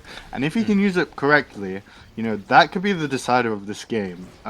If they don't give their enemies the opportunity to build up enough energy. Yeah, definitely. Seeing Yotes would try to stop that with the flip, but that energy's definitely been. But core flip doesn't manage to take the double barrier, so it comes back towards Sloth. The pillar's menacing it. Tofu Fortress gets the pillar. Oh, core flip and Maelstrom get it out. Yeah, Oh. Yode's making use of the mum boots here. He's just walking up, and they probably need to find something on Geo here. Need to find a kill. They've got him low, but he barely lives. He manages Yeah. to get the orb too. That could swing the game right there. And the second barrier falls. Scythen and Sloth both menacingly marching down the bottom, although it does come back to their net. Scythen with the flip now. If they manage to get on offense, this will be deadly. Definitely. There's the core flip on Siphon still, but it's coming all the way back again after we say that. Maelstrom and Banish coming out. Tofu Fortress gets it right back over. Oh, there's a lot of core flips ready in the midfield. One comes out from Oh, Siphon but doesn't quite get it. he tried to cook something there. It didn't quite work. They need to score fast here, or Brack might just have a better flip and might Yeah. just score the goal with it. Although the offense is for the side of Lockdown right now. If they manage to get the ball up to Asher, we know Scythen can do something on the offense. We know he can score. But it's Din and Brack both with flips. This seems like a doomed situation. Great bounce, but Sloth Yep. is able to save it, and now we're back to no energy. Yep, back to no energy. It was low cool. Oh, jinxing it was the primary coming out, getting that third point. Great blink primary from Geo. Didn't need to use the flip that he just got.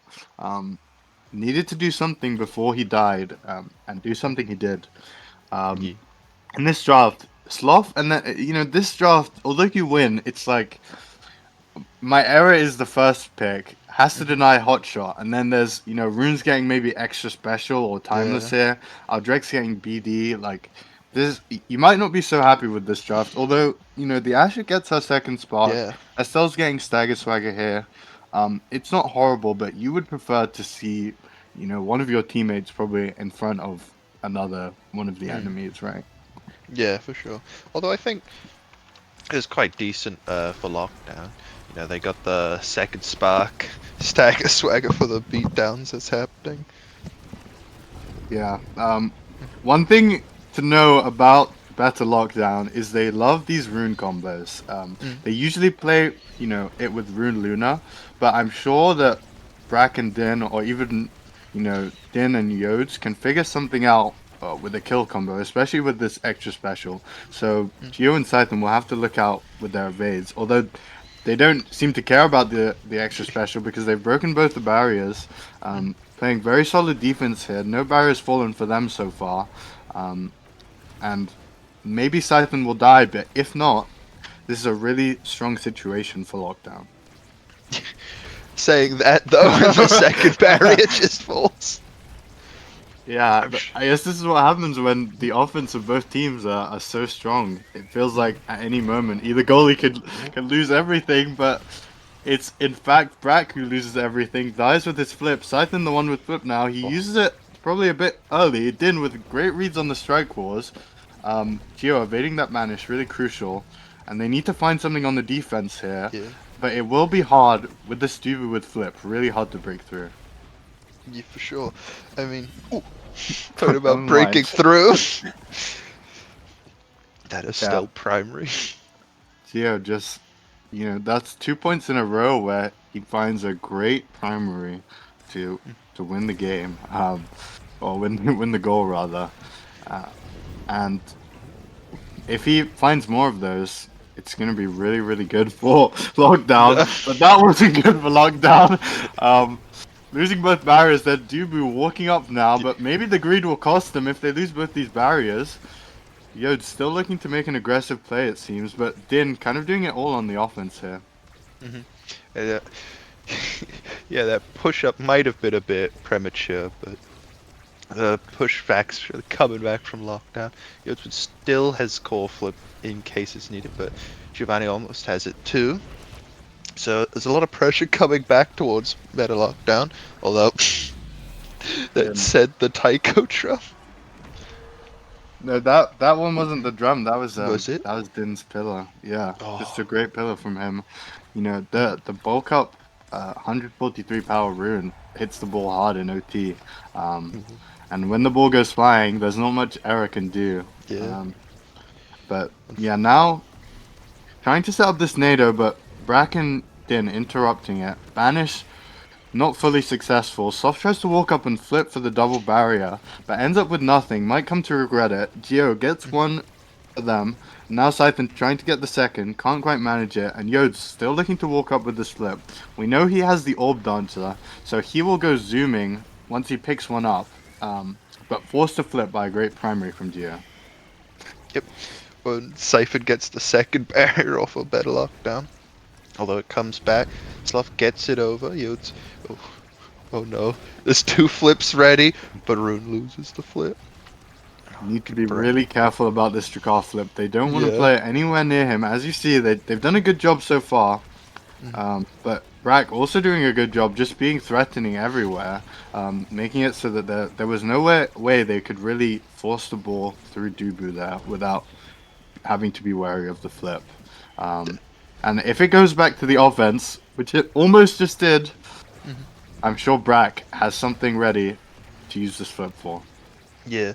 I mean, bewitching beam for a second there, making it look a bit scary if there was a flip, but if it could go forward and was the right moment, it's really nerve-wracking for to just be an error in goal as a potential direct flip on the agenda, but it comes out, doesn't quite manage to get it through.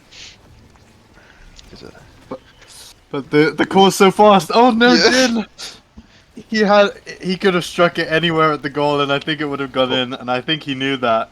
But will it cost him? He gets the vanish on the midfielder, but strikes it right into Sloth's beam. Geo almost gets it through the error beam. Yodes with a great primary to ensure they don't lose to it. Scythen trying to find something here. Sloth, you can see he's being wary, as he should be in this overtime. The Drakar and the rune can basically red call whenever they want, with the secondary of the Drakar and the primary of the rune.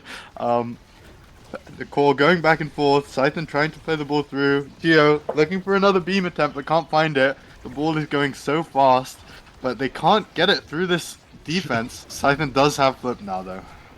Yeah, that banish really had to come out to stop it, but it's not enough because Siphon flip gets it through. Yeah, and in this game the flips have been so crucial. And speaking of hitting the ball hard, you know, I didn't mention also the Asher who has Spark of Strength, so has 150 power. Absolutely punting the ball in overtime for sure, especially if she gets an error beam. You know, going up to probably 220 or something. Something Power. real scary. Now, great defense here, maintaining both barriers with great strike clearing alone from the side of Lockdown, living up to their name. But let's see if Better Lockdown can live up to theirs. With 2 flips here, need to find something. Almost a kill on Brack, but the banish from Din acts as great peel, allows him to go and get the orb, and he uses the flip to get the first barrier. Yodes wanting to ult up, but unfortunately saved Duba a little bit. It does end up going through the wall. Yep, and now there's a lot of pressure coming on to Better Lockdown. That said, can it be maintained? Special coming out of Giovanni, special coming out of Siphon. Gets the second barrier, it comes back towards Sloth. Brack gets the second barrier off of Sloth. There's a nice primary, beam comes out, pushes it past. Maelstrom pushes through, but the core gets back over it. And there's a lot of energy building up at the moment. Scythen saving Geo, but losing his own life for it. That's a testament to true love between a forward and a midfielder. But can Geo prove he was worth it? On this defense, they do manage to hold and let the defense get back. Yode's not losing to that beam. Good patience there. But Scythen coming up now, forces the flip from Yodesman. Scary stuff here. Geo just a perfectly angled strike there. and proves he was worth the sacrifice of Scythen's life. Well played for them to take this third set. That was a pixel perfect, just sliding it past. And now, interesting draft options here. Honestly, it's really scary for this Dubu to get the glass cannon. So I would even consider taking it. And Geo does. Maybe okay, Yodes opts to take the twin drive, but that does leave the Monu open for this era, which I think is a big power spike for her. The Nados, Definitely. especially with the aerials, will be absolutely deadly in the corner. And the other Awakenings not to scoff at, Brack opting for the deny, which leaves Scythen with a 1-2 punch, which absolutely he won't be disappointed with. And then going with the surge, a bit faster TP and a bit more knockback on that secondary could prove its value, but the 1-2 proving its value first. Yeah, I'm excited to see if the Maelstrom's getting that buff is going to be a big player, but better lockdown's being put right on the back foot. All the push up from Sloth punished was a barrier loss. Massive Maelstrom coming out. Oh, Giovanni Badge sneaking past Yosu. Yeah, and Geo not seeming to even need a dash range right now. His blinks have definitely been on point, and this is why at the beginning of this game I said it's interesting that they allowed Geo to play the Estelle because we know he's so proficient at it. Um, but of course, his rotation speed is so annoying. The arrow makes them move so fast, but Brack punishing there. Um, Ball goes back and back No. again. Just Oh, a crazy bounce. Almost goes in with the banish, but it doesn't. But unless Scythen pulls out a miracle with this flip, it might be over. could it could well be a miracle though. Brack looking really low. Is still core flip ready on Giovanni, but it comes back to Sloth. I was for sure that that double banish was over for the round, but somehow saved. No, Brack loses Wow. to Maelstrom. That Flip Maelstrom's forcing. so much value. Got the It's so kill and beautiful. hit stunned Yodsman, which allowed the barrier to drop. Din down both pillars, I believe. Almost, if Brack had missile prop there, you hate to say it, but Scythen would have been dead. Another big Maelstrom here, and this Monu is so massive, doing so much work. One NATO got the kill and the barrier. The next one helped secure the goal. Just brilliant placement from Slough here. Yeah, you really love to see such a beautiful NATO coming out. There's a lot coming down in the middle though, right? Not so beautiful Dubu War. Um, True. Typical Dubu wall behavior. yeah. And Scythen, dicing up the barriers, he's really good at using the Asher Dash. An ability that I wouldn't say is easy to use on offense, can feel a bit clunky at times, but he's showing his proficiency with the character. And right now, it feels like a bit of a desperation flip, and the Asher ultimate just shoves Yodes into the corner, and even Dubu can't do anything about that one. And that's a 3-1 in set victory for this first game for Lockdown. Yeah. Seem to be on the path to taking that title back. Yeah, absolutely. And we can look at these stats here. We see a lot of redirects for all the members of Lockdown. And, Scythen, coming from a midfield background, it's kind of unsurprising that they're playing these comps, which feels so bad to play against, where, all of the enemies know how to strike the ball, they know how to control the ball in the midfield, and they've got this balanced redirects count to show it, I think. On the other side, of course, the enemies played well too. They've also got, you know, Brack with a bit less than the rest, but they've also got pretty even redirect count, but just a few less goals, a couple less assists, and just the core control coming out from what I would just say is the double midfield back line, forcing it to the Asher, just attacking the corners, which not even Dubu can hold against an Asher. Yeah, Just super deadly. definitely. I mean, especially I think at the last set was the massive maelstrom, making it all that harder to hold the corners. Just an Asher on one side and a big purple orb of death on the other. Yeah, absolutely. That Monu Arenator coming in so clutch in that last set, bringing so much value, especially with the aerials. And it just felt like, honestly, the side of Lockdown had the assistance of getting pretty much everything they wanted in their drafts, right? Not to say that the draft of Better Lockdown was weak, but this Asher with Sparks, speed, 1-2 punch, the arrow with the speed, the Monu and the Estelle with about as much speed as you can get in the game, and Deadeye and hard to kill with the Stagger Swagger. Just really strong awakenings that they managed to pick up. Maybe outscaled a little bit. But we're moving on now to the map pick of Better Lockdown. So DD, which might go better for them as they did pick it. Yeah, definitely also a bit more of a aggressive map, I'd reckon. Yeah, and maybe we'll lean into Yodes' strengths more. You know, he might pick up that Vice, that Finny. I know he's definitely gonna want the Finny on this map. He said, you know, he thinks it's the strongest goalie on this map, but it's also a pick that Sloth can pick up too, right?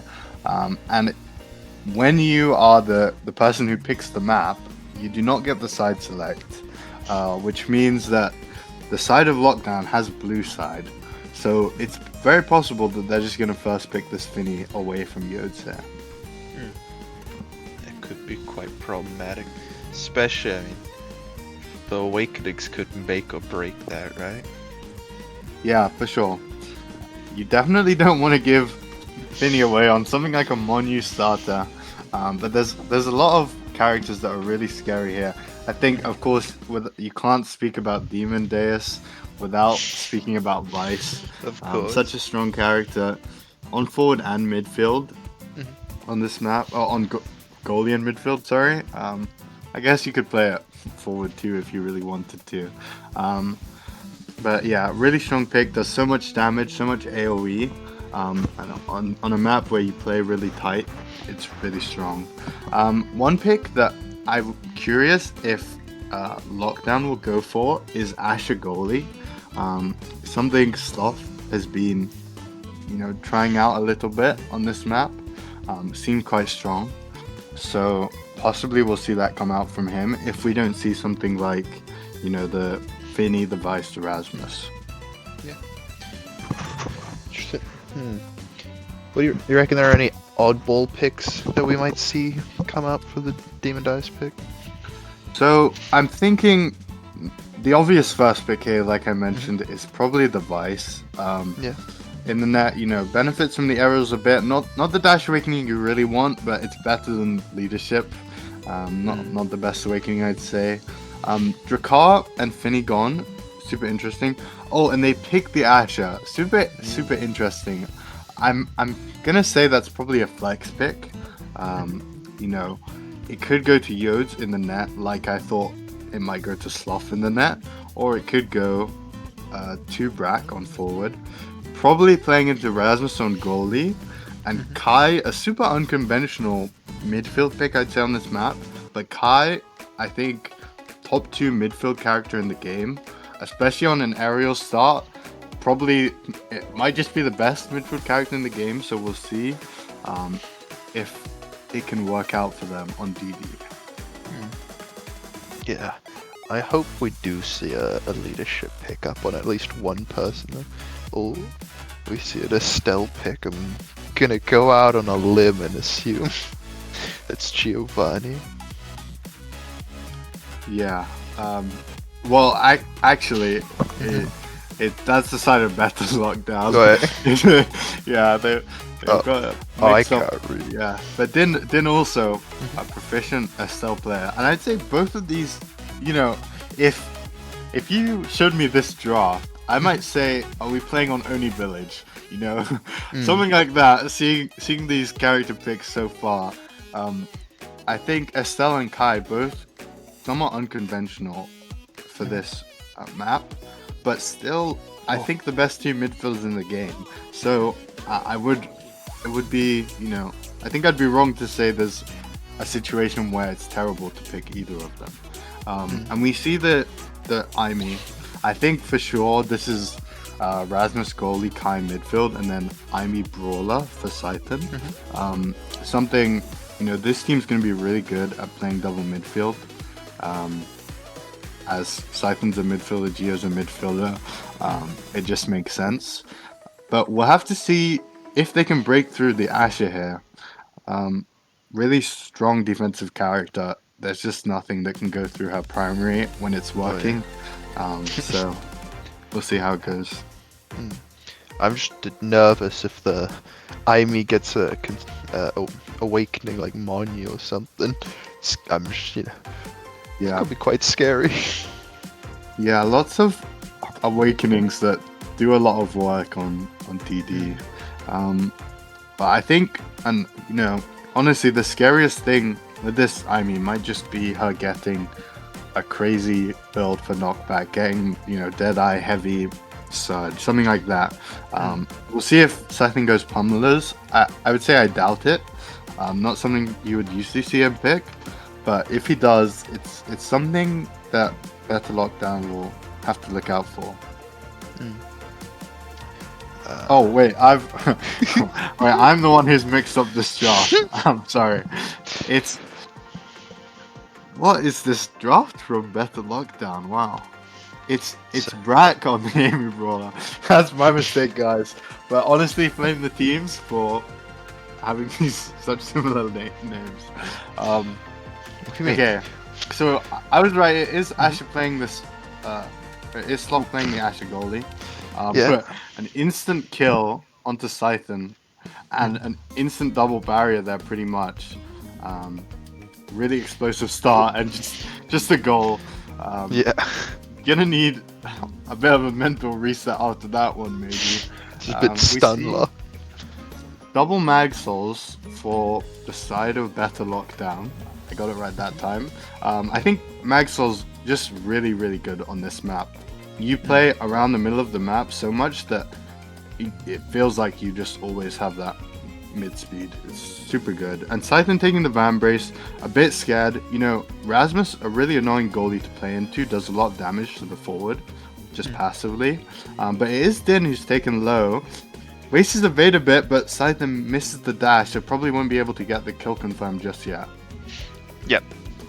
I mean, still a bit low, but trying to get that push into lockdown. Brack has the coal flip ready, so that is quite getting in position to be a bit spooky. With one barrier left for lockdown. Although if they get it past the push currently, losing the second barrier to Brack. Now it's an open field, although it does come back to better lockdown. Kind of tempo at the moment seems to be swaying either way. The Amy turret comes out. Bit of pressure, but seems to be clearing back towards midfield at the moment. Yeah, a lot of damage onto Gio, who is not the player with Van Brace in this lobby. And then kind of trinkling him right now, but the aerial's dash range, so annoying. That guy just came from the middle of the map right into the goalie's face. And yeah, it's just something you've got to be, both eyes open, wide awake, ready at all times for that Estelle blink when she has aerials. Yeah, although if that blink hadn't got out, I think we might have seen a KO there, because Ivy was left right where the blink was. Yeah. In with the first flip on a forward this game, Sloth also has it. We'll see if he can even manage to use it. Almost dead to the beam, but probably dead to this ultimate. And I think it's probably over in favor of lockdown this point. They do manage to keep the flip on the IME, which I think is a wise decision. Really scary for KO range. Could win them a point, but they're gonna probably struggle to get through this Asher, who also has a flip. Yeah, they're trying to get through it now with the IME turret, but no dice on that, although Lockdown are down a barrier, and there is a core flip ready. Giovanni, again, no Van Brace, looking a bit low, loses core flip to Brack core flip, although we just see didn't lose life there. Froth coming Yeah, forward. Hmm.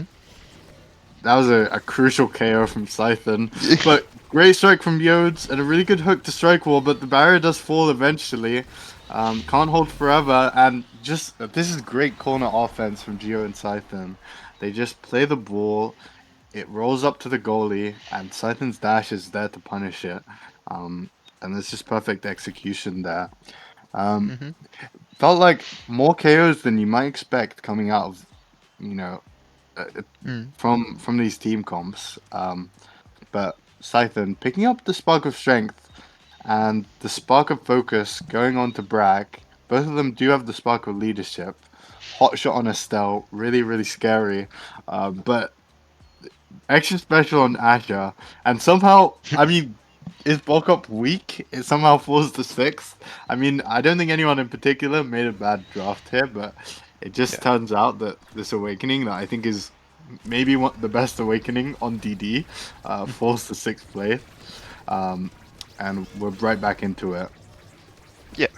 Although he'd quite a big dinner plate of awakenings you want, I guess, but Giovanni managed to snipe first barrier off of better lockdown. Brack really low. Din really low. A lot of pressure being put on better lockdown. They lose the second barrier. Din Oh, almost dead, but Geo dies. wow. That kill onto Geo was so crucial. The damage, better lockdown were just getting chipped down, especially by kind of this Asher goalie who was just doing so much passive damage to them.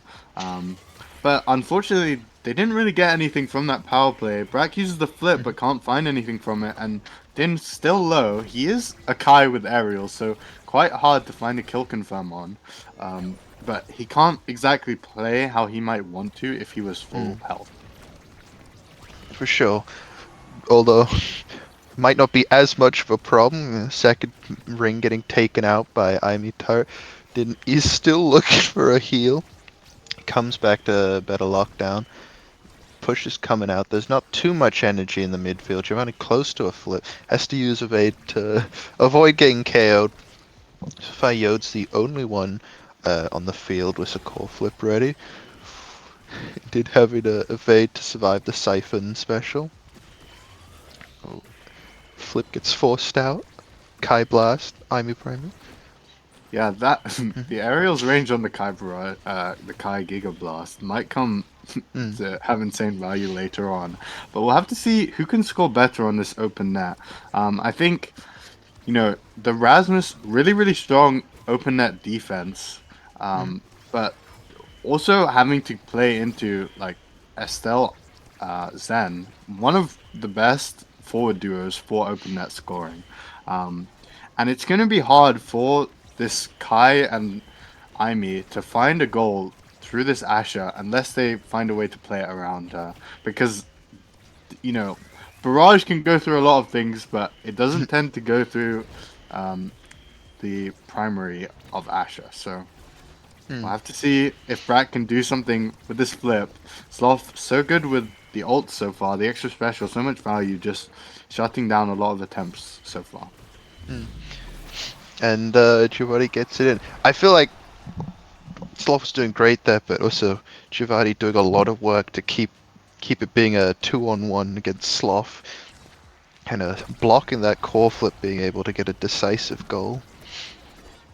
Yeah, it just, Sloth is playing in a way that, makes it really hard for Asher, who you would not typically consider to be a goalie with great open net defense potential. You'd say she can hold down the barriers, but him and Gio combining on the defense to just make it seem impossible and make it seem like if we don't force it through Asher, we're not going to score. But they do manage to break the barriers here, and if they can manage to make their way onto offense, they could do something. Clutch hook from Yodes there, but now he doesn't have it anymore. Once again, a double open net situation. Brack close there, but great dash and ult from Sloth. And Din needs to find something here with the flip. Doesn't find it though, scared to die. But now, really, really iffy situation.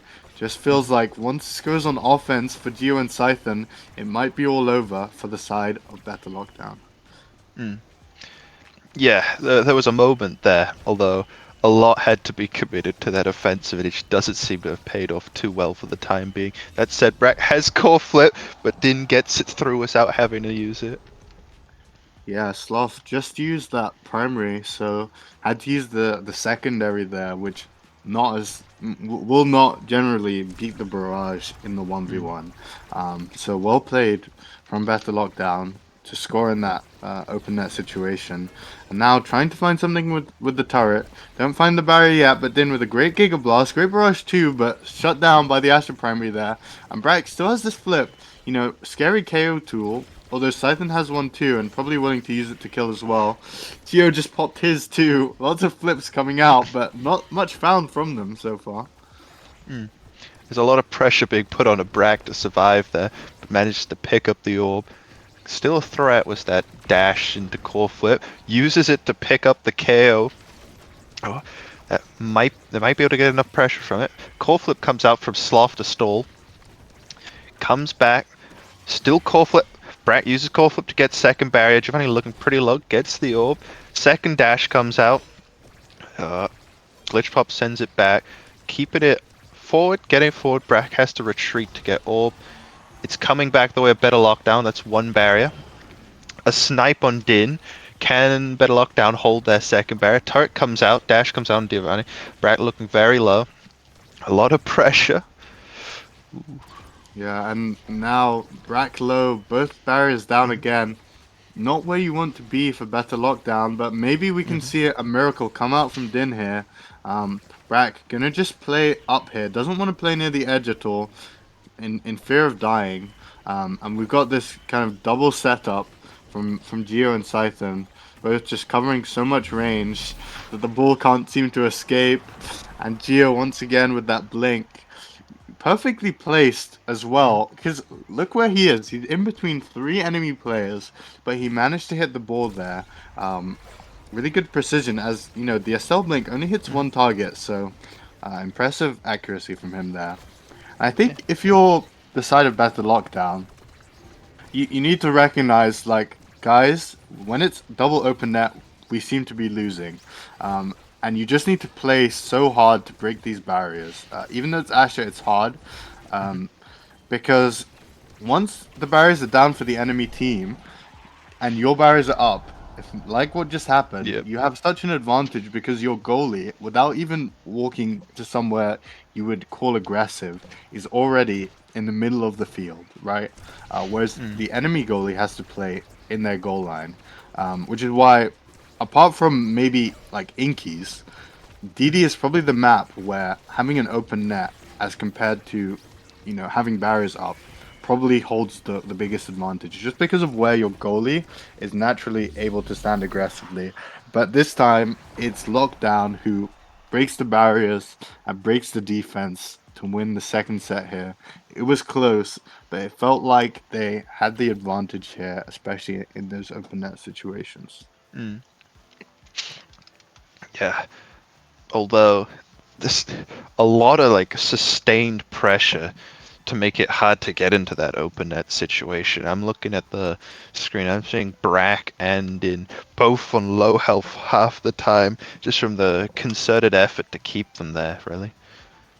But this draft is absolutely not what you want to see if you're locked down. First, your Estelle is forced to take the Spark because your Zen is last pick. So you have to deny the IME. But then they get heavy impact on Rasmus, super good, explosive entrance on to the IME, also super good, and then you get Stagger Swagger on Kai. I mean, I would say OD Interactive. What is this draft luck? A bit ridiculous. The Stagger Swagger procs. Let's see if it's gonna help him live. He's just so fast. You saw Scythen try and use an ability on him, but he just couldn't. And now this Kai is absolutely gliding. They managed to get the open net here. And Brack with a great primary. Sloth he reacted, but it the secondary didn't come out in time, and I think this draft might be exactly what better lockdown needed.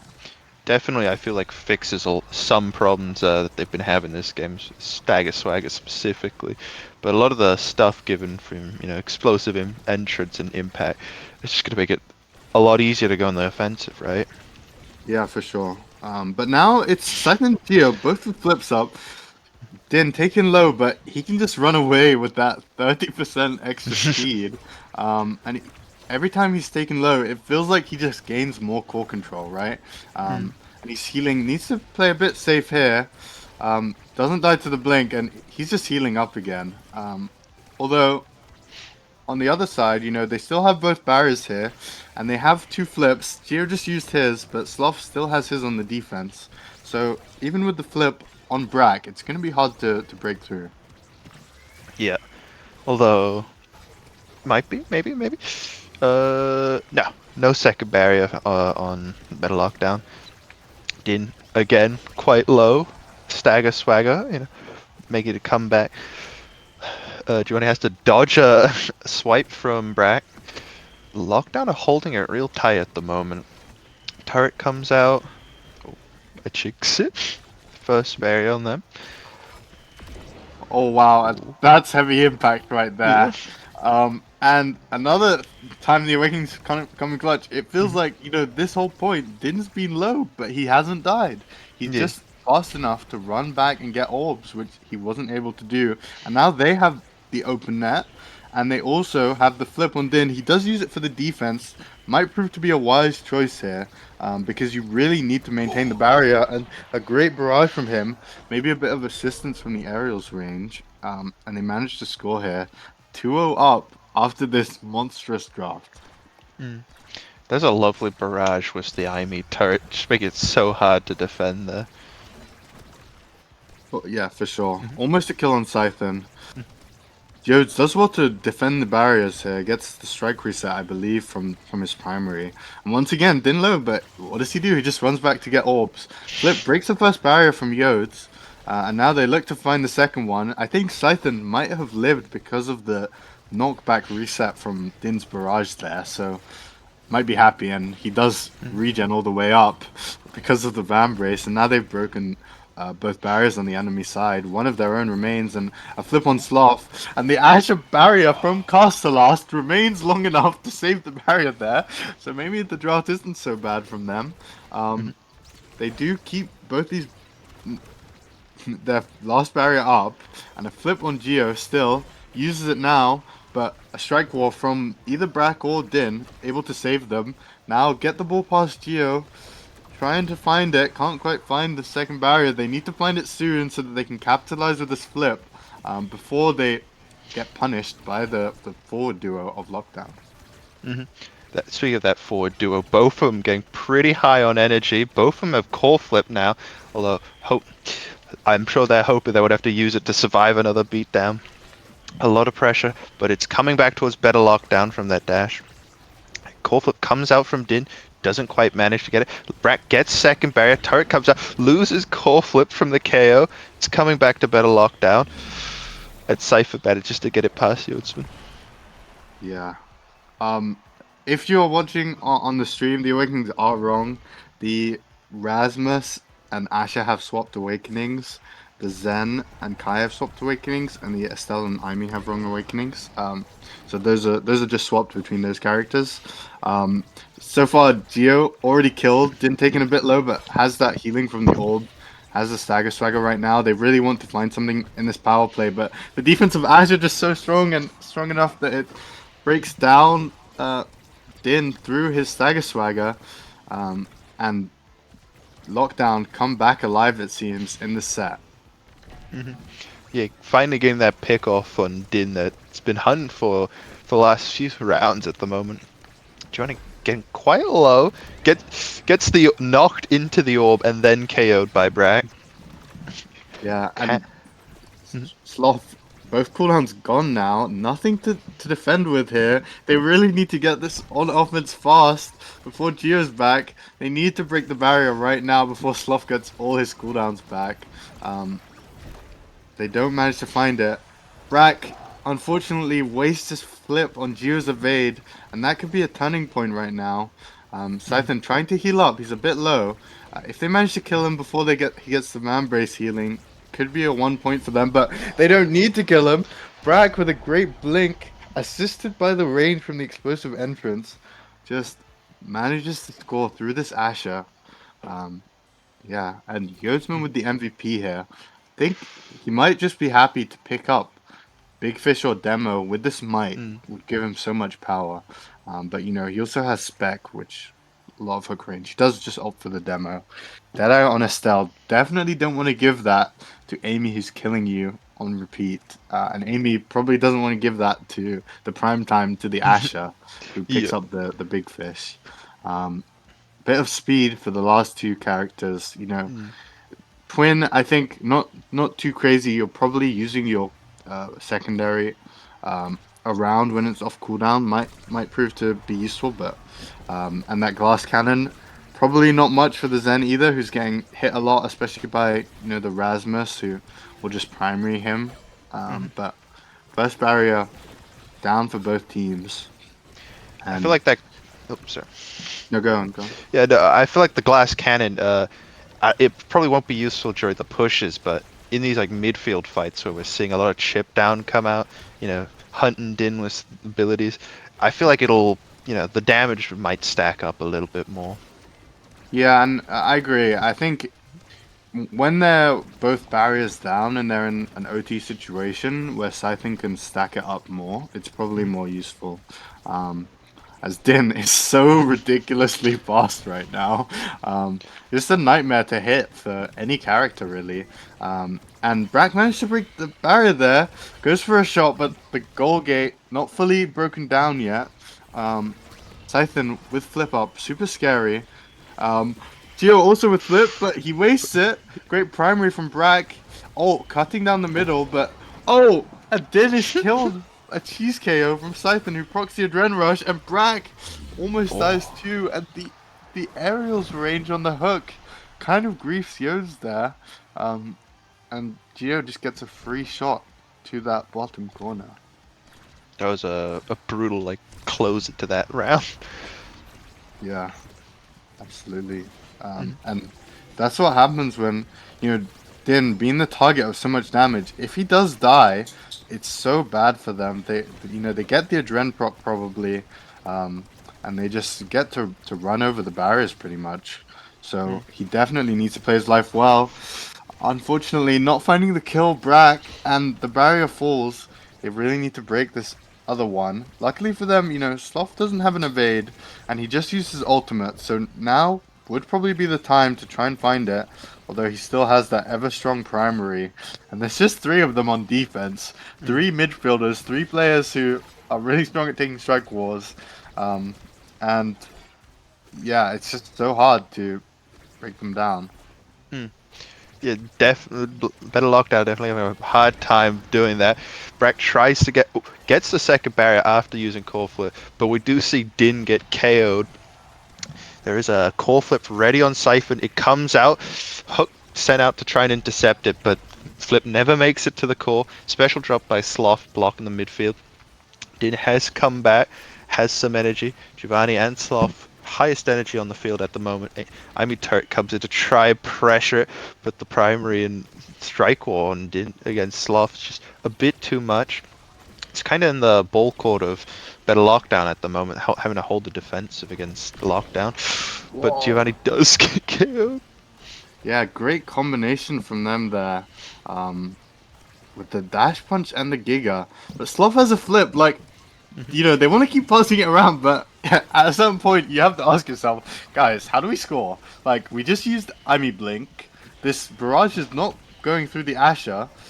We might need to do that. Oh, he almost cooked, but it just wasn't enough. Gio there to help defend. And it just feels like they need a miracle when both barriers are open. And you can see now that the value of Scythen finding from the glass cannon has a lot of move speed and 175 power right now. But Gio is the one to finish it. His build, nothing to be scoffed at. Aerial's hotshot, Deadeye Estelle. Yeah. Almost Real a scary perfect build. sniper. Yeah. Really able to But capitalize on that pressure.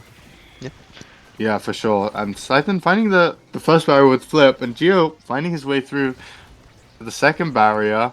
And we're in this situation once again, but now it matters more than ever. Din manages to save it, but can't save this one.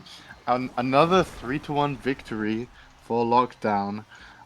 Better Lockdown, a very solid performance, but I wouldn't say better Lockdown. So, yeah, Yeah, well original played. lockdown, holding down that title. Yeah, and Sloth absolutely did lock it down. 107 saves in this game. Yode's almost as many, but yeah, it just felt like in the situations where it mattered most, overtime, everyone on the field, both barriers down. It felt like the side of Lockdown were penetrating with their offense with much more ease than Better Lockdown were, and that seemed to decide the game. I feel like also, better lockdown. They had a few more KOs, on Aimi, but just the pressure coming out of Siphon's, like insistent pressure on both Din and Brack, just made it so much easier for Giovanni to capitalize on any open spot. Yeah, I mean, it felt like, especially in those first two sets, before Din got that stagger swagger, that it was just impossible for him to play anywhere without being punished. And there was that one set that Better Lockdown won after the monstrous draft. I mean, that was absolutely hideous. Getting Explo, Heavy Impact, and Stagger Swagger, exactly what their characters want, right? That after that draft, felt like Din could live and play his game, but after that, it just seemed like Lockdown adapted once more after taking that set loss, and they were just holding the barriers, and it was the situation that you dread as a goalie, where the enemy goalie has their goal barrier, so they can just stand in the middle of the field, and it's not taking a risk. It's not like they're walking up aggressively. They're just standing defending their goal barriers, but they get to participate in the offense so much more than normally they could. Yeah, which definitely helps quite a lot when you're just having to sit there. And we don't end up going to Gates of Obscura in this one. I believe that was the last map. Would have been interesting to see, but the side of Lockdown finished it out cleanly. And we'll be right back with the next game, so don't go anywhere. Goodbye. Please don't leave us.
hello. Welcome back. I hope everyone's excited for Lockdown versus Vass. Not Yeah. too- Super hyped. Mhm. We just saw convincing but close game. I would describe that last semi-finals as, but they proved that they were the better Lockdown. And as far as I'm aware, Vass coming off an even more convincing win against Curtin Call, getting the 2-0 there. I think it might have been a 6-0, but don't quote me on that. We're going first onto Atlas Lab, and then after that, a super interesting map draft that I don't know if we've honestly ever seen in the grand finals of an EE tournament before. I might be wrong. At least in recent times. Arton City here, and then the final map, Oni Village. Super interesting to see what will happen in game 2. But for right now, we're on Atlas Lab. It's a hot shot, knife's edge start. And Ruin and Estelle are out. Oh, there's a Juno into Hot Shot, which not quite what you want to see, I imagine, especially on Atlab. Yeah, Lock, really solid pick for them. Kai on the other side, I think probably a flex pick there. Could go to Alex, could go to Venom. Really good for either of them. And I think Kai is a character that you probably want to pick up when you see that you're playing into Juno. Probably one of the best matchups playing into Hotshot Juno is Kai. So very solid pickup for them. And they pick up Vice as well.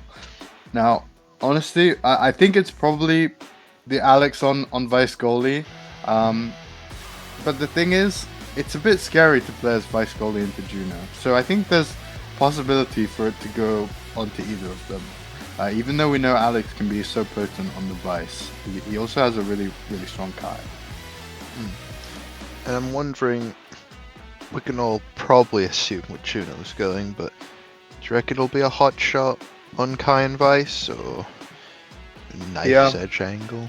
I think, honestly, every character in the game... Oh, wow. I think this is probably Juno goalie, by the way. Momentum boost Juno goalie. No. Running this triple midfield comp with Geo on the Hotshot Luna and Siphon on the Hotshot Aimi. And then Zen for Scream Elves. Probably what we'd expect there, right? Even though it's not very... Zen doesn't really care about Hotshot or Knife's Edge in its current state. I think Knife's Edge, one of the worst awakenings in the game right now. It's just like you have to be walking the tightrope of death to proc it unless you have like 5 sized awakenings, right? So I wouldn't be surprised if every character here went Hotshot, even the Zen, right? Because Knife's Edge so hard to proc, you're kind of asking to die if you're procking it in a lot of situations. Now we're loading into the game, so let's see what the players opted for. So yeah, it is the Juno goalie. We've seen Soft play it before. He plays it with mum boots mostly. Maybe he'll go for the eject button, but I think it's maybe a game where he can get some mum boots value if it's a Kai midfield, and it is the Kai midfield. Everyone opting for hot shots. Double eject button, and all of the forwards going magnetized souls other than Alves on the Vambrace. Yeah. And that's 2 barriers down by Vars already. Siphon pushing it forward, gets 1 barrier. Giovanni gets a 2nd barrier as Luna Dash. Really aggressive games so far. It's only been about 12 seconds with 2 barriers down. Secondary color. Oh, that was just a whole lot in the goal lock. Wow, and I mean, this is what you expect kind of from 2 eject goalies. They are glass cannons, even in the hands of probably the best 2 goalies in Europe, right? They have so much offensive pressure, but basically both of them are having to deal with 3 characters attacking them, and it means that their barriers drop super quickly. Right now they're holding it for longer though. and Locke trying to set up in this corner, don't quite find it, but they're keeping the core possession really well, which you would expect from this comp, right? Yeah. If they're not holding the core, something is wrong. And really great strike wars coming out from them to ensure that they don't lose their barrier. Scary situation though, probably gonna lose this Oh. one, and they do. Yep, it's looking a bit scary. I mean, Alves almost has core flip, Slough almost too, but this, I guess it wasn't necessary. But next round's gonna be nerve-wracking for Lockdown with both midfield and forward, as well as almost goalie having flip ready. Yeah, and it feels like so far in this game, on the first offense, both teams are breaking the barriers, and it's just a matter of who gets the offense at the right timing, because they're just going to break both barriers, or at least get something. Right now, Scything quite low, Venom a bit low as well, has a flip, so maybe going to want to use it for something that is not perfect, but will mean he's not dying. A great Giga, and Scythen absolutely punished there for not evading, and great flip from Venom, just finding his way around Slough's flip. And now just a really scary power play here. Al's a bit low. They need to kill him fast before he can regen though. And he finds some regen and takes Geo down to low HP, but he does live on the edge. Yeah, that was quite the reversal there. Geo had Alves on the back rope, but suddenly Vambrace, I guess, just turned it around. Although both Venom and Alves looking really low. Giovanni getting into KO range as well. Siphon taking the midfield, but Venom just managed to sneak it past Sloth with a nice barrage as well. Yeah, and that's part of why Kai is so good into Juno, right?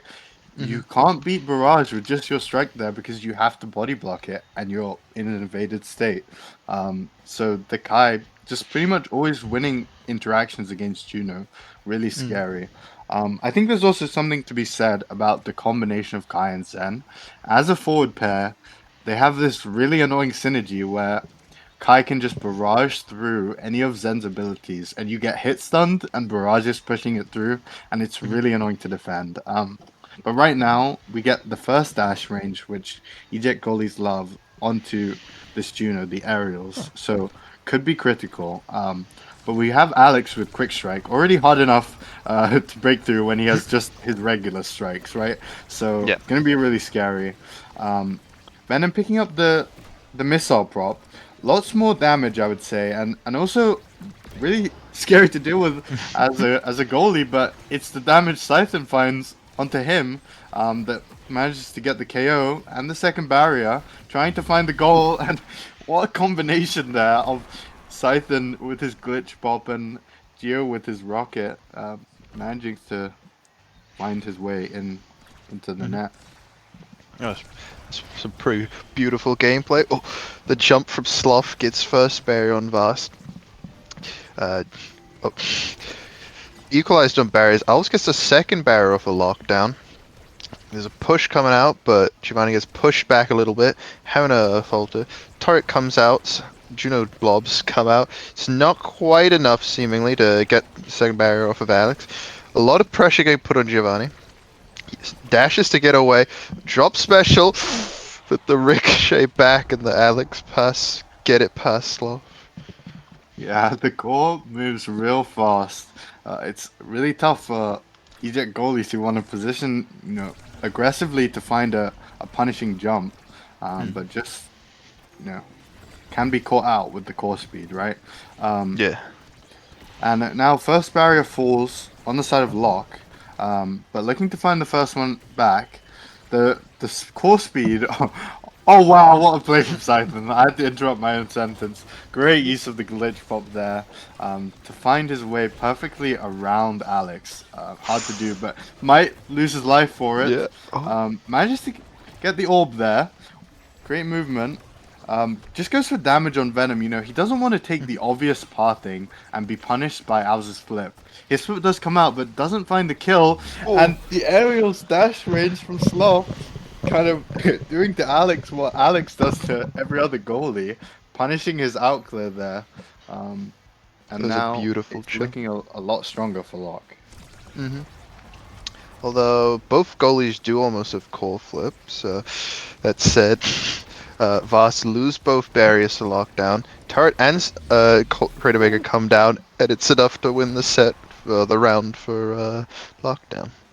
Yeah, I think looks like a misplay from Alex there, but it feels so bad for him, right? To Hmm. play the ball up when he knows Luna is there, and he knows Imi's there, and he knows Juno's there. Like, you are so afraid to clear across your open net. It's just Yeah. scary. Scythen picks up the second spark here, gonna get a lot of power from this one. And Deadeye falls to the Luna.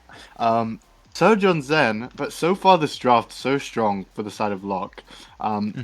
and the Adren, I think really crucial that they're in this match the team that gets the Adren, it's probably a bit worse for the side of Lock, but they just don't want the enemies to have it. And I would Yeah. say Lock won this draft off the back of Deadeye and that second spark. Hmm. And the power proving itself right Yep. there with the kill. Oh, but Oh. Alex with the hotshot ultimate. Can he make a miracle in this power play? First barrier drops. Need to find the second one before Venom comes back with all his abilities. He just blows up Geo. And now almost dead from Alice's dash, but Oh, it's but a Alex, it's a glitch pop.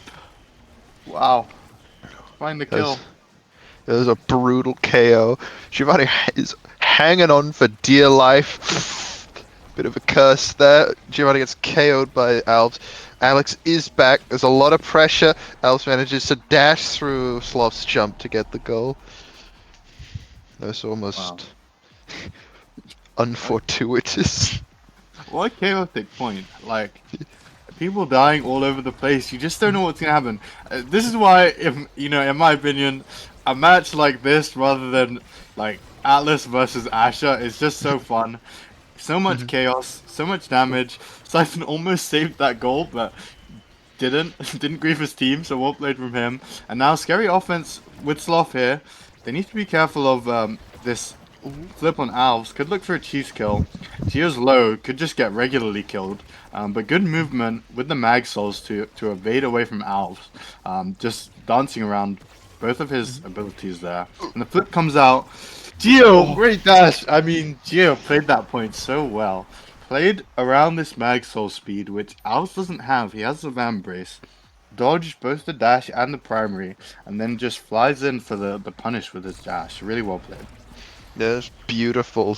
Threading the needle on the damage to just get the score at the end.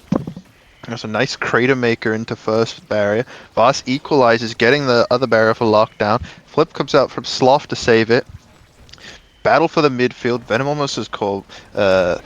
Oh, I mean, this offense is so good. Like, Mhm. you just watch them. They rotate the ball topside, and all of them use their dash to collapse on Alex. Alex could be a robot. He might be, but he can't save that, right? Yeah. It's just such a perfect collapse. I want to note also the glitch pop from Scythen that allowed Sloth to get the flip to save his barrier was really good. Angled it really nicely, and definitely helped them to win Mhm. that point. But once again, Geo, it's just so hard to defend against this hotshot Luna. Geo doesn't play much for damage, but definitely I think the best in Europe at controlling the core with this Luna. And Hotshot's probably his favorite awakening, more than a Deadeye. But the one who finds the kill is Venom with that Giga Blast, with the missile prop, and now the offense is for the side of Bass. But great save from Sloth, and maybe a great offense Ooh. here. Breaks the barrier. Wow, beautiful combination with the nuke to find that second barrier. That was a beautiful capitalization on that jump into blast. Also taking a lot of damage off of Alex in the process. Alves' flip, but uses it and to get the second barrier off a lockdown. Both goals open now. Overtime kicking in. Black Hole's about to come back. It's looking really tense in the middle. Siphon gets the call and triggers the black hole. Giovanni looking a bit low. I think Al's looking to capitalize on that low health. Ivy turret comes out. Alex teleports to midfield, has to retreat. It's going really fast. I'm sure both teams a goal at this point. Oh, it goes in. Wow, that goes in. I mean, What the? really well played from them. I would say in the open net situations, I heavily favor the slot comp, because the Kai, other than Giga, is not capitalizing from the pot shot anywhere near as much as the other characters here, and neither is the Zen, right? And also you've got this Ariel's Juno, who, Alex's dash takes time. He can't just jump to react to save something like Sloth can in an open net. And Sloth can hit the ball even harder here with this 1-2, and the stagger swagger to Geo, and the triple spark leadership to Beautiful. Scythen. I mean, what a draft! What more could you want? Yeah, it is a solid draft for. Wow, Sloth playing with strike really well there, but the barrier does inevitably fall. But I mean, on the other side, the unstop I think really nice into this damage will help also a bit with the knockback KOs of the Aimi. And the side, it's not Zen not the best roller for it, but it can be helpful. Oh, nice barrier from Scythen there. But I definitely think Locke happier with this Awakening draft. Yeah, I could Need to definitely be agree really with that. careful here, but it's them who find it. Wow. And Alex and Venom tried to go for something. I respect their attempt there, trying to play aggressive, but just, you know, Scythen, not your regular brawler. He knows how to play in the midfield, for sure. Yeah. Well, again, playing the midfield well, but both teams equalized. Widowmaker comes out to pick up a KO on Venom, and second barrier still holding somehow despite all the aggression. Jinxing that a bit with core flip from Cypher Oh getting no, it. Alex! Oh no, he just tried to use his lightning there on Scythen, and it rebounded into his goal. Oh. So unfortunate, but that point really seemed over anyway, right? There's just Off so that much. power play. Oh yeah, there's so much happening in the goal at that moment. Real hard to defend. Yeah. Back, yeah, is so many blobs and creations and just pressure going down there. Yeah, Scythen low here. Gonna look to take this orb. We'll help him. He's healed up here. Oh wow! I mean, Sloth is an absolute masterclass with the strikes. I think an element we haven't really covered. Just always right on top of his barrier. He's managing to find the strikes around the Zen and the Kai. It's just it's so incredible. And definitely assisted by. He did it again. Assisted by these double midfielders who both know what they're doing. Can't save that one, and they definitely want to score before this flip goes off. But yeah, just great flip from Alves there. Aims at the bottom corner. Geo low. Sloth having to cover too much of the net to be able to do anything.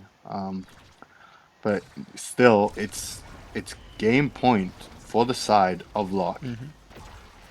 See if they can capitalize on that game point.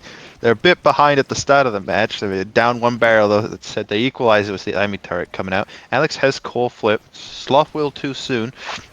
Alex getting knocked around a massive amount, kind of putting in a scary situation. Special comes out from Alex. Blobos come out from Sloth. Alex has core flip, has to teleport back, but gets second barrier. Siphon looking really low. Widowmaker comes out, doesn't get the second barrier. We see the KO get picked up on Siphon. Can Vas get through it? The core flip from Sloth saves it. I think I personally I wouldn't have flipped in this situation. Still enemy goalie has flip up. They have their barrier. It's open net for us. I would have said, let's accept this one. If we save it, we save it. But we want this flip for the next point. But they do commit it. Let's see how it will play out for them.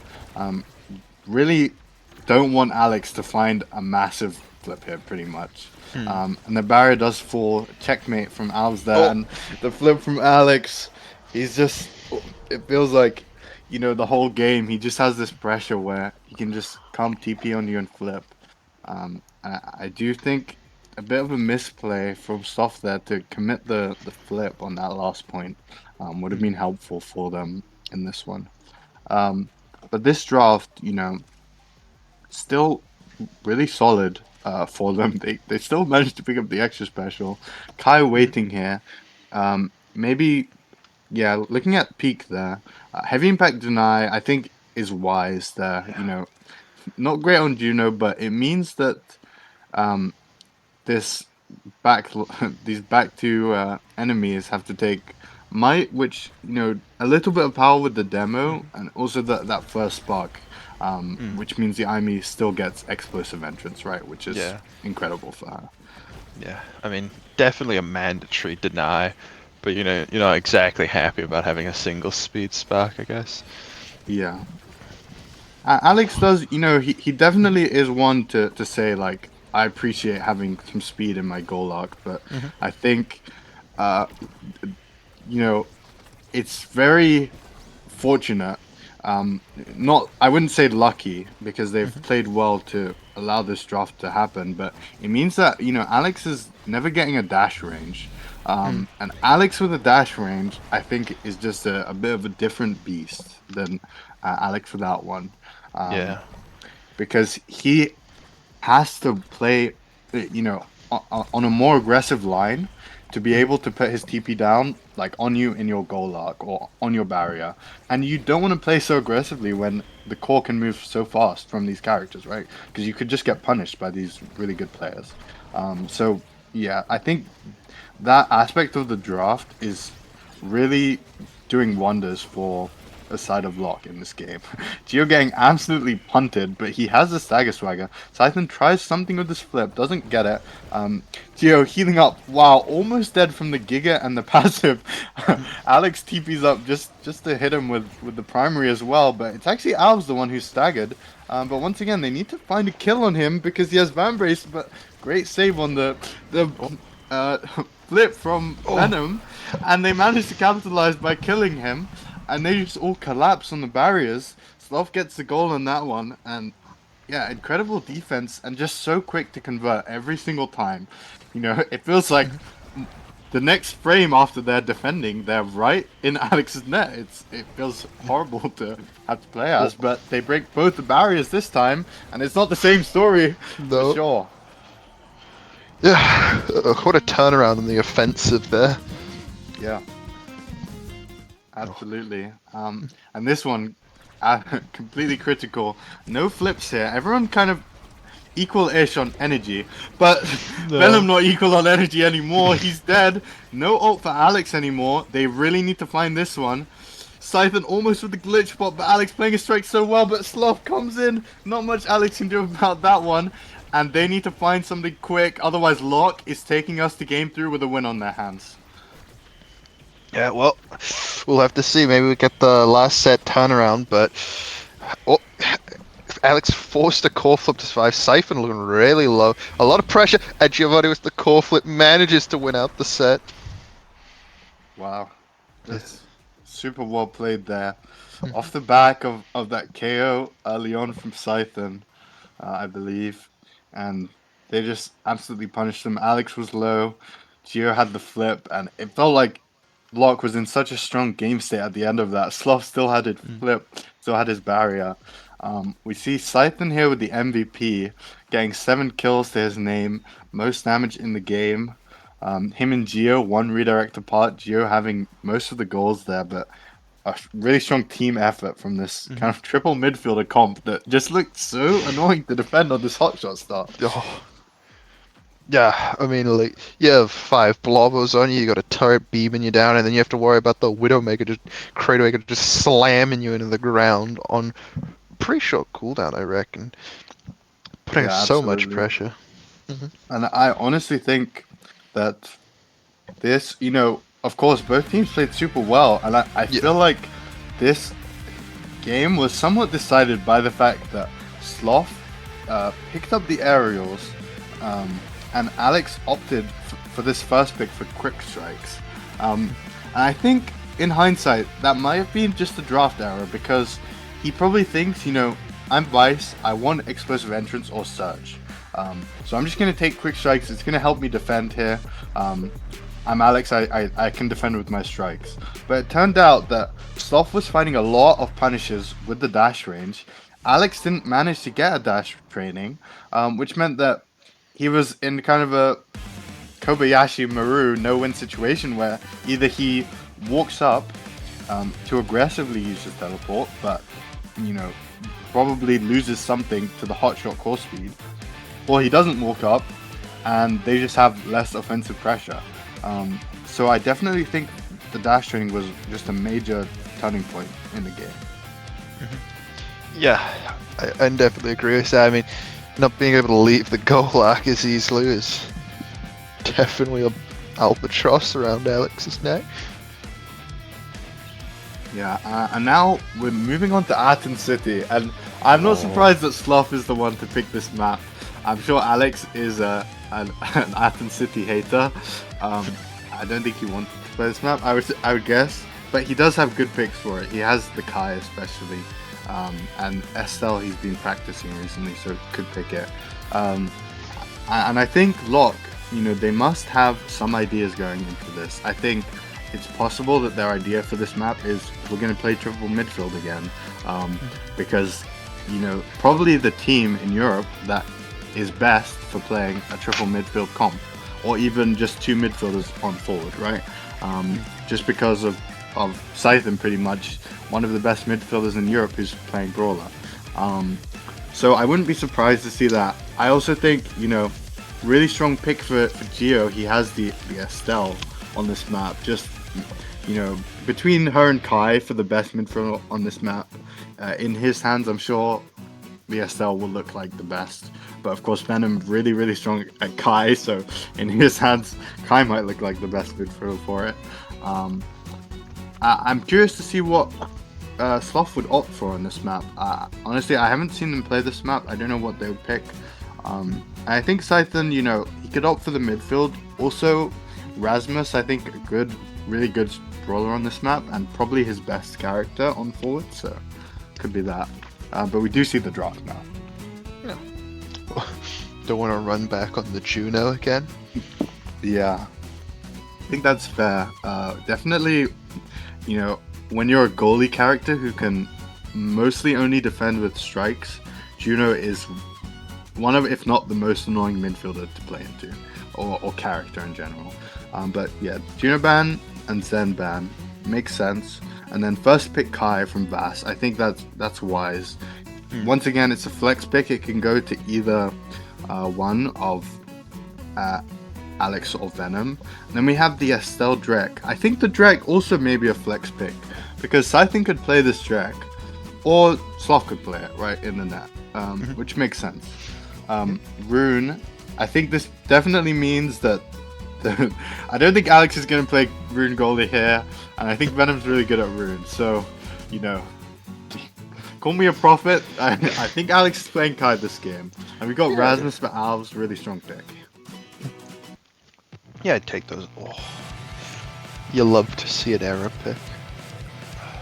Wow, and that means they're going for this kind of comp that they played before, except, you know, Drakkar instead of Asher now, with Sloth as their goalie, who's going to make them fast, make them control the ball, which we know they're already good at. Playing, you know, Drek, I wouldn't say a typical midfielder for this map, but more core control than the average forward. And they're just going to play like this triple midfield-ish comp once again, and try and move the ball around the enemies, and try and outplay them. And I do think though that this is quite hard, because I think Venom's Rune is one of maybe the best counters to this. Just really good at bringing the ball back to himself with his pillars. And we know Alex, you know, none of these characters on the enemy team will really be able to shut down a Kai barrage, right? So if Alex is getting a lot of opportunities to run up and barrage into their barrier, there's not much that the back line of Locke will be able to do. So we'll just have to see who can play their comp better, pretty much.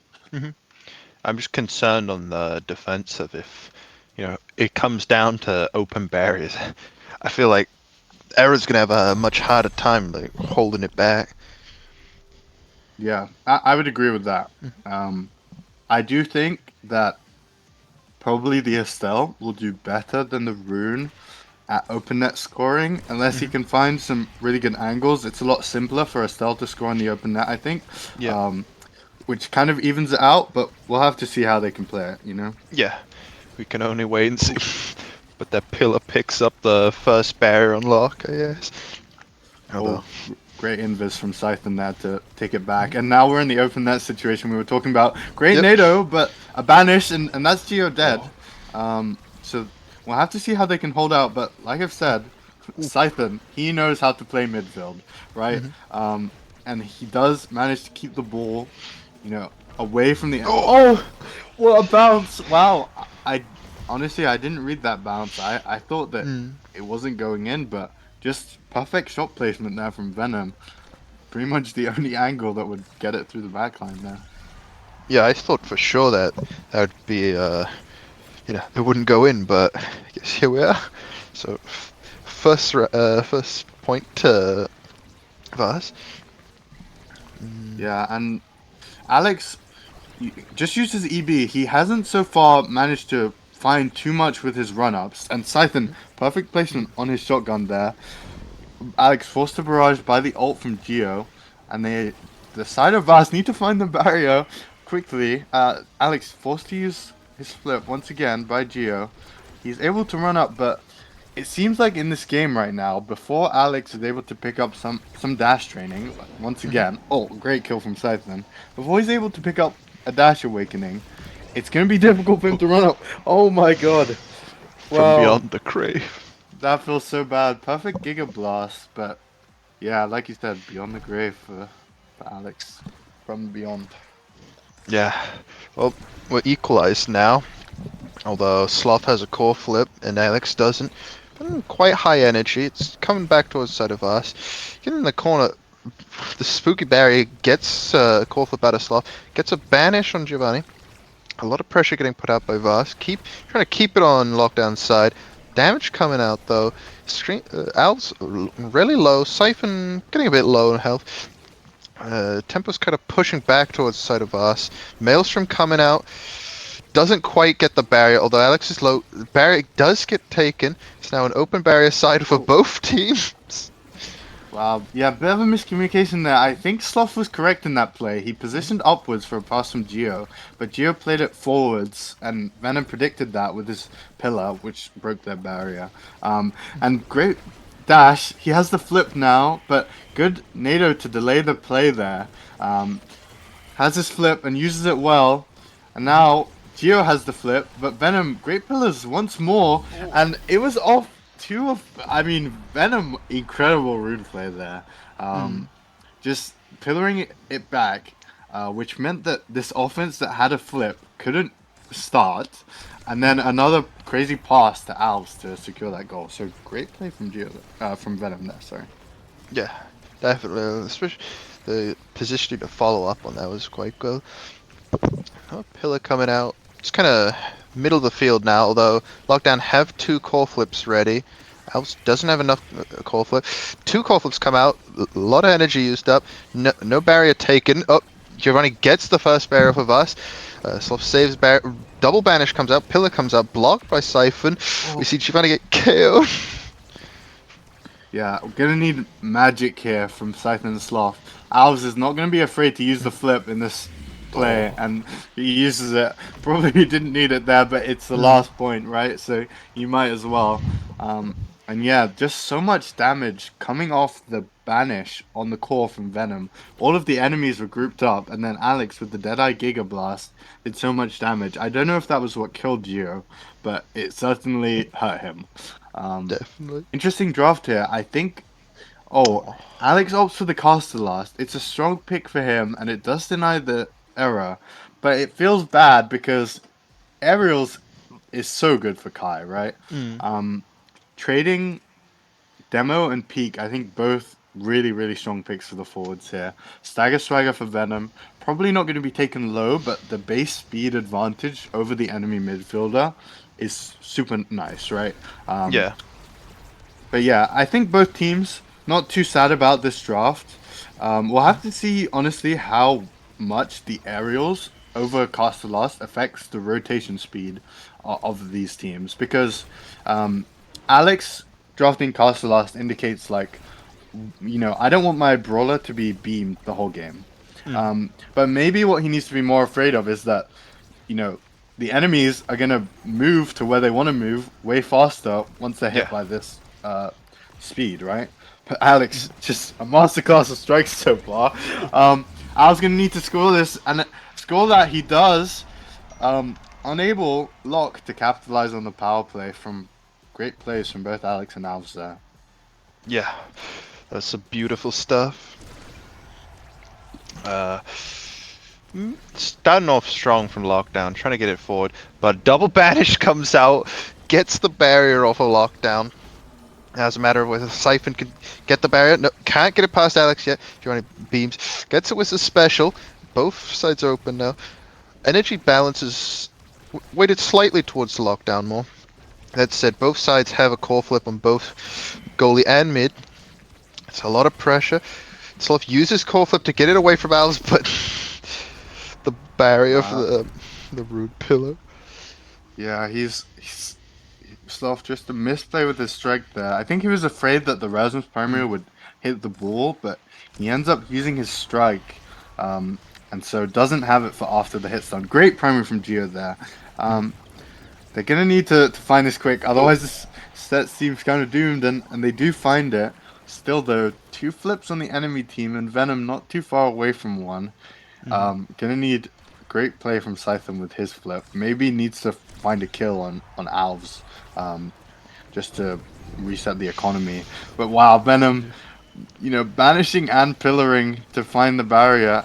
But great defense on that flip there. Still, they're in an open net situation. And it seems like Alex is just playing a different role right now than he was in the first set. He's just looking to hold down his barrier. Because he says, my team is able to score, so I'm just going to play so that I will hold the barrier. I'm not going to play too risky. And his team does score. Strike, hook, strike from Als. Hooks the call back. Sloth unable to defend it with just his error beam. Yeah, that was a painful thing. Just the Rasmus hook, strike, hook, strike to get it past.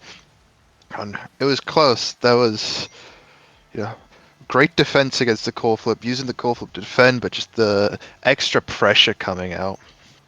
It's just enough to get it past. Yeah, now the extra special rune, always horrifying to play against. Gio picking up his second spark here.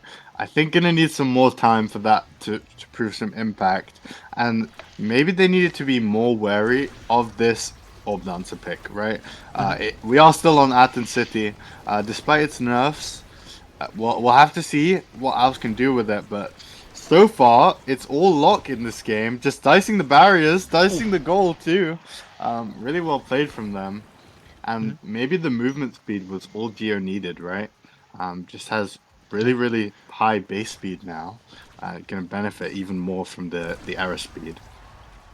Yeah, I mean, it's definitely going to help the rest of the team as well, given, the early leadership pickup on it.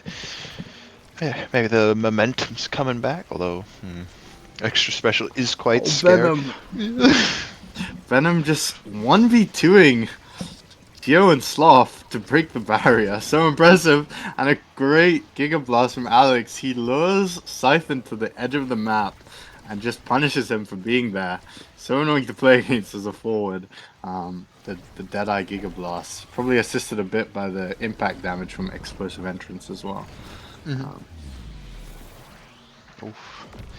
Well, 1-1 on both now, but it's a bit of an energy imbalance, given everyone on Vars except Venom has it and is almost there. First core flip comes out, a banish on Sloth, but it's not no capitalization to be able to get the barrier. Cypher gets barrier, Giovanni gets Alex. Oh, but here comes the Orb Dancer speed. Sloth oh no! So It's close. just like I think both of them solo could have scored that goal, Gio and Scythen, but combined their abilities bounced the goal to the top. They do find it with the assistance of the NATO, and we saw kind of a flash there of what the Orb Dancer can do, right? Because 65% speed for 2 seconds is a lot, right? Yeah. And if you're the error, you know, if you don't have your primary, you can't really go through the Rasmus. No. So if you also can't play away from Rasmus, it's really horrifying. Alex overcommitted a bit here though. Team does help him out. Venom does have the flip, but the side of Lock has the barrier. So we'll have to see which one holds true. Giga Blast from Alex. Alv's kind of playing defensively here. Venom taking that barrier by himself there, and now has the flip. He's just really threatening with it right now. Yeah, I mean, getting the banish into barrier, but loses flip. Siphon uses it to get the KO. And Venom comes for barrage, steals Giovanni's flip. Oh no! was- Oh wow! That Giga Blast almost went. Oh, what is happening? I mean, there's so much to talk about Yeah. that just happened. The Giga Blast forcing something from Slav, and Alex shooting into the NATO, but manages to find the strike afterwards. Now it just feels like anyone's game. Alv's trying to stack up those orbs. Let's see if he can do something with it. He can. Gio just, it's too fast for him to find the strike on that ball, right? Alv can just walk past him. I didn't see how much movement speed he had, but too much, we can say. Oh yeah, After definitely. fucking those orbs. Double banish. Yeah, the ability to just get past Geo and strike back before Sloth can respond. This is quite the brutal end of that round. Yeah, So far. I mean, it might mean that something like the quick strike will be a massive pickup, so that he can, just play it into the Rasmus instead of having to try and play around the like 800 moves with Rasmus. But the Geek Blast kill, but Scythen finds the goal. It's reminiscent of a previous point where Geo had the fadeaway goal after being Giga Blast killed, and their first set in this map that they did pick themselves, and it's the spark for Giovanni, his love third to see one. Yeah. What do you spark of strength or spark of focus? Like, I definitely think the focus spark is correct here. Estelle with shortened cooldowns really oppressive. We see missile prop on Kai makes a lot of sense with Drakar in the game. You don't want direct to get it. Yeah, the primetime era really good. Primetime twin drive, like it might be a bit better if it was Atlas defensively, but it's still nothing to scoff at here. for sure. Dio taken very low, does evade the abilities from Alves that tried to kill confirm, but look at how fast everyone on the side of Lock is moving. I saw Gio the slowest, and he had 600 move speed. Everyone else with a bit more. So just really annoying to deal with. And barriers down for both teams. Almost in for Gio. Has this flip. He's going to want to use it, but use it a bit far back, I think. They need to find something here. Great evade from Alex, but greater play from Scythen there. Alex didn't have an evade anymore because he used it to defend the beam, and just ult to set himself up for a primary from Scythen. Really, really well played. I just want to talk about briefly the fact that Siphon has 159 base power as well. Yeah, so threatening on the edge. As is Geo with the Deadeye. Just not a team you want to play on the edge against. Although you also probably don't want to play on the edge against the extra special rune, right? No, definitely. Yeah, everyone on this team has 700 move speed when this era speed drops, right? So just so much rotational speed, but goalie of Sloth uses the flip. Alex, the goalie, still has his. Reads Siphon's invis so well. Just holding his defense so well with strikes. Gets out with the flip, and he's just absolutely gliding, right? Like, he used the flip, but most of that defense was handled just with his strikes. Yeah, But no longer has the flip, so now is Locke's time to capitalize.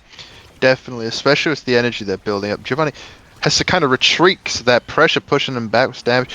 But we see the first barrier get taken out, and the core flip from Giovanni gets the second point of the round. Yeah, super well played on the flip there. Mhm. And now, it's looking like a reverse sweep is brewing for the side of Locke. Um, and Gio wants to keep the momentum going, trying to score as fast as he can, but a great banish slows down that play.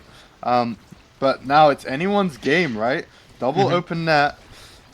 Right now, the side of Vass have the setup, but things change so fast on this map, especially with the rotation speed. Al's 800 move speed with the orb pop forces out the barrage.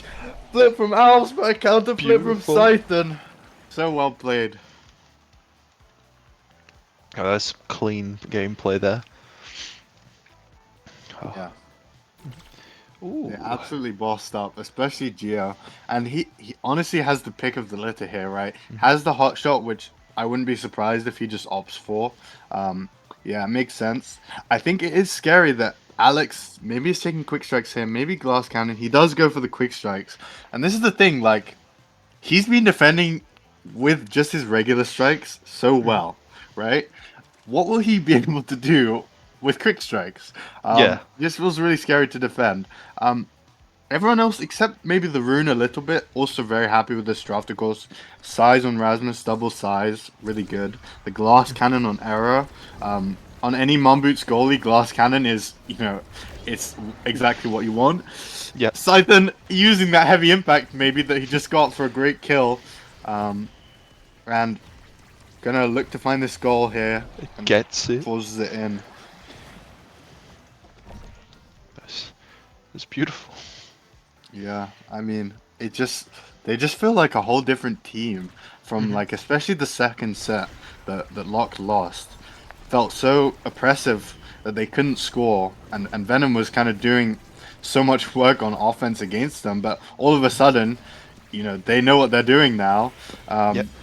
And great coordination there. Hits them from side and nothing Alex could do about that one. I mean, yeah, and they're just blazing past them. And now, not only game point, but we're on series point right now. Yeah. And it is a banish from Venom to help defend. Scythen has the flip though. If they lose this barrier here, they don't want the barrier, they want the kill. Al's off the board. Alex does have the flip now. But they're setting up in this corner. And Alex flips too little, too late. And it seems like it's all over. It seems like Locke have so much pressure here. Let's see if Alex can do anything here. He's so low, getting whittled down. He's dead, and Scythen puts it in after putting Alex in the net. And yeah, there you go. Excellent reverse sweep there. I think they won 6 points in a row, something like that, in the last two. Pretty sure, yeah. Yeah, something like that. Just really excellent play. Definitely the scaling came through. The triple spark hotshot Estelle looked a bit weak out there. But yeah, great play from Locke to find the 2-0 victory. Finishing it out on their map pick, Aten City. Well played from both teams though. Both played really well. I think both teams proved that they were a level above the rest of the competition in the tournament. And it was definitely just like a battle of titans here. Interesting to see, how these teams will do in further tournaments. Maybe Sheb, maybe EUSL. But yeah, we'll see about that. Yeah, that was great to watch. There's a point where I was seeing that double 2 sets in a row. I was thinking might be seeing a third map, but the momentum coming back just from lockdown was just enough to take it to the victory, I guess. Yeah, it felt like, after the first set that was really close, but the side of Vass won, Alex decided to adapt his playstyle and said, Venom, go more aggressively. I'm going to just hold the defense. I'm going to use my eject defensively, which is uncommon, but it was an adaptation that worked, right? He tried to play more defensively and just decided to hold his barrier. And then they won the second set much more convincingly. But after that, maybe it was the scaling, maybe it was just a difference in the way that Scythe, Geo, and Sloth played from set 3 onward, but they just were completely, running Vast down from that point onward. Yeah, it just felt like a tsunami of momentum, just unstoppable from that point. Yeah. And I think that about wraps it up for us. Congratulations to everyone who participated, but to Locke for finding the victory. Yeah, congratulations to Vast for second place. Nothing to scoff at. And I'm unsure who got third place, but congratulations to them too. Seems like Better Lockdown might have gotten it. So yeah, well played to everyone. Thanks for tuning in. We'll be back next month with more Tattoo. Goodbye. Ciao.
Alright, hello everybody. You can't see Bioreactive on the screen, but I am here and we are back. Alright, we got a surprise for you, alright?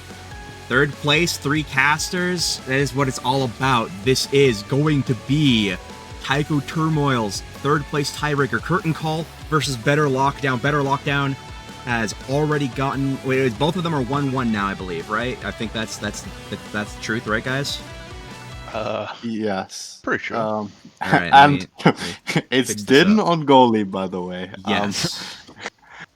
And it's Dubu Juliet. So interesting comp coming out from Block here. I mean, it's what more could you ask for, right? Like, all right, okay, you guys talk while I set up these awakening things. Actually, Yeah. Sure. Oh. We have the Pummelers, Imi, and it's a hot shot. Oh, And, okay. Din's Okay. back. He had to take a snack break. All good. Set up in this corner already, other side of block. Only managed to get one though. I think it's gonna be super annoying to play through the Dubu Asher Julie, Dubu Atlas Julie, but you know, Juno and Asher probably 2 of the best characters to do it. So yeah. I'm just shocked at seeing a second Juno hot shot in the tournament. true. Yeah, it might be Wait. weak. yeah, Okay. it is crazy that like Juno Hotshot was play. Like, we know Sloth has a Juno, right? Like, are we not scared of that? Is Juno Hotshot goalie just not something to be feared? Yeah, I mean, I think to be fair, it's probably wise to be scared of Geo's hotshot Estelle. Oh, It's fair, like yeah. it's like a damned if you do, damned if you don't situation a bit. I just want to point out we watched Lucas fail his strike redact on jump twice. Maybe he'll get it third try. But now it's block with 3 flips but no barrier and no flip anymore, but no Ivy. Yep. And that's a goal. Oh yeah. Use energy burst coming out from Din. And they're both using the Sonho emote, courtesy of Swiftsy, kind of. Dubu Wall coming out fast here, setting up in the corner again. Tried to rotate middle to get the double maybe, but don't manage to find it. And yeah, if the ball keeps in the corner the whole game, I think, yeah, this comp will just blow up any character who tries to come near. No. Oh, Ivy does live. Din flips air. And uses the goalie again. I mean, flipping air is like probably one of my favorite things to do. I mean, dead far, of course, hasn't been in the net today, right? We've only seen Yode's on the Do Boozler running the net. So this is fascinating, right? Oh, we got that strike. I honestly thought it was going to go right by him. All right, this is rough. I mean, balls is in the bottom, and yeah, I've realized this is. I mean, we got choked out, and did our Dubu not have abilities? I'm wondering. I have no idea what's happening. Yeah. I know for a fact that the pass thing there. OW. I don't know, we didn't comment on it, but he did use his ultimate ability on Ivy when she was staggered. yeah. So already BM coming out here. A bit of a fiesta so far. Of advanced mental Din, warfare. not bad as a goalie though. I will say I played with him as my goalie in in-houses a couple times. It's an enjoyable experience, okay? And he did use his ult correctly that time. He did. I mean, that's important, right? You can't always use it on the enemy, right? As much as you want to help him out, right? Oh, balls! No, Lucas. Nice try, though. Nice try. The ultimate does come out. Julie has the flip for that. Brack is not going to find anything. That's... Oh, wait, no. Never mind. We're not striking core. Oh, nice strike. Wait, how does Dubu... No.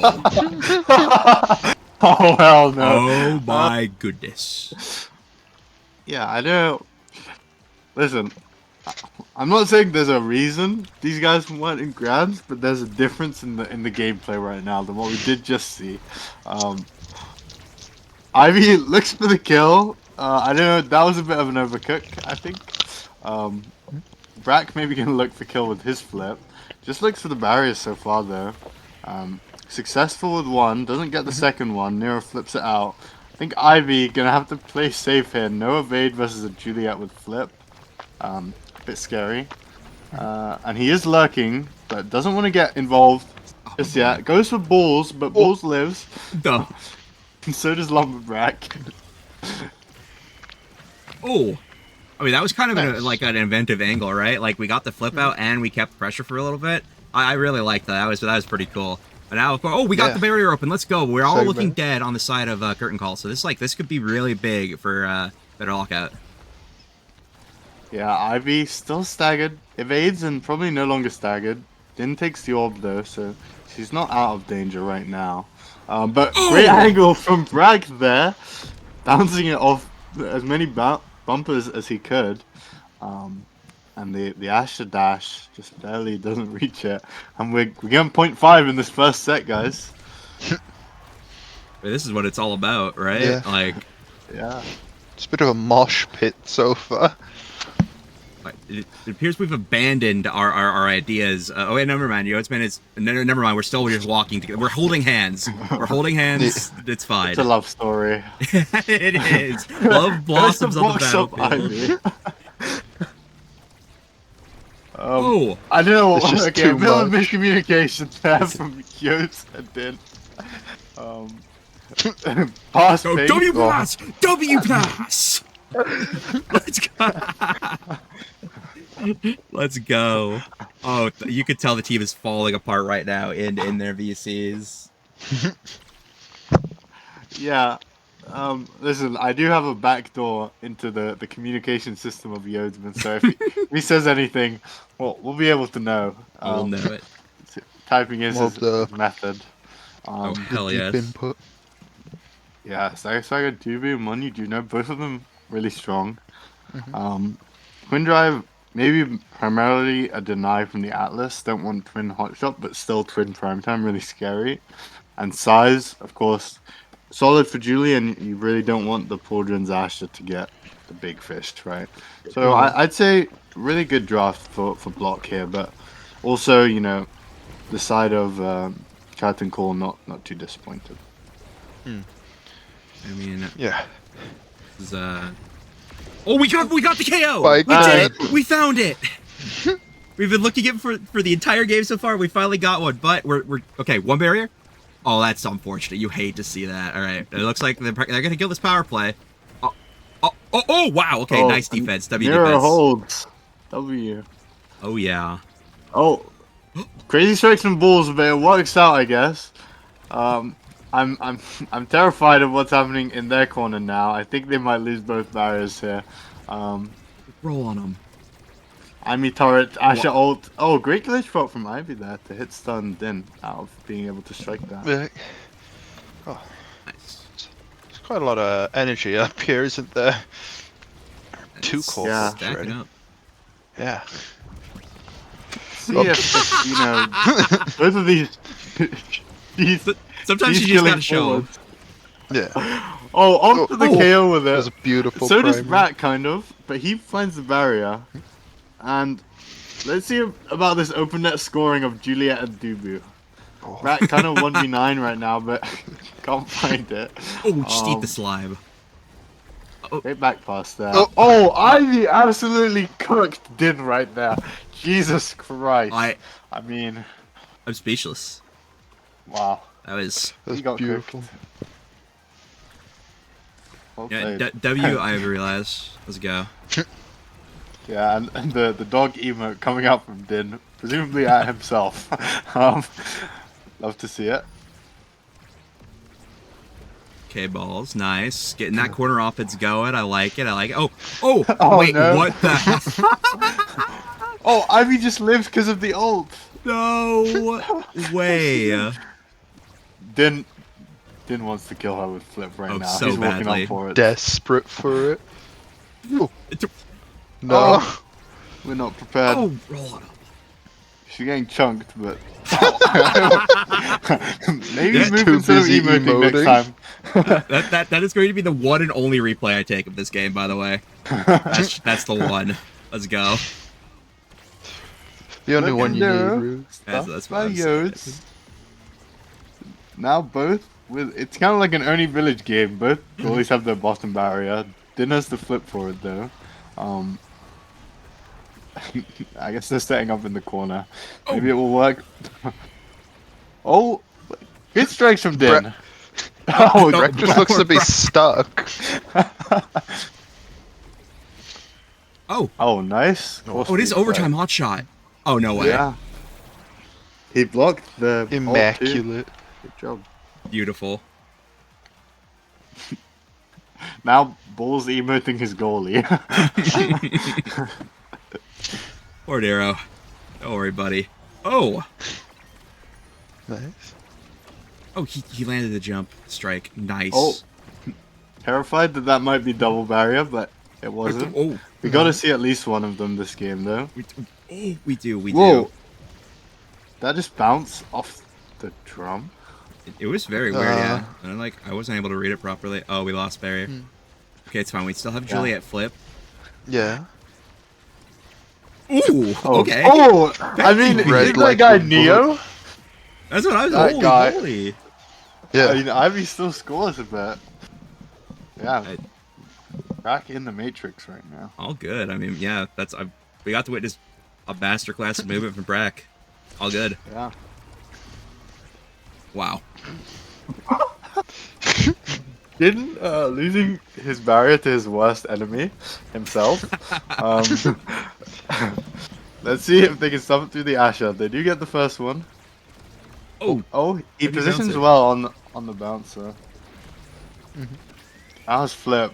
nice. Just Okay, goes with- flip yeah. punch. The ancient scrolls will tell you all about it.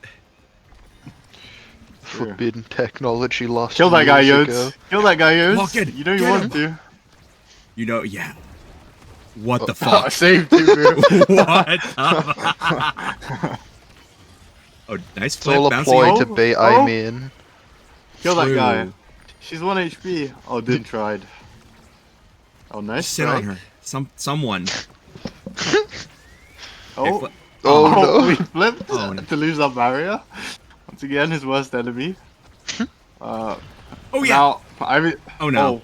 I had to go for the primary No cheese. fuck. No. Okay. I'm on the edge of my seat here. No. Desperate. No. Ball's No, bouncing everywhere, and he manages to find the goal.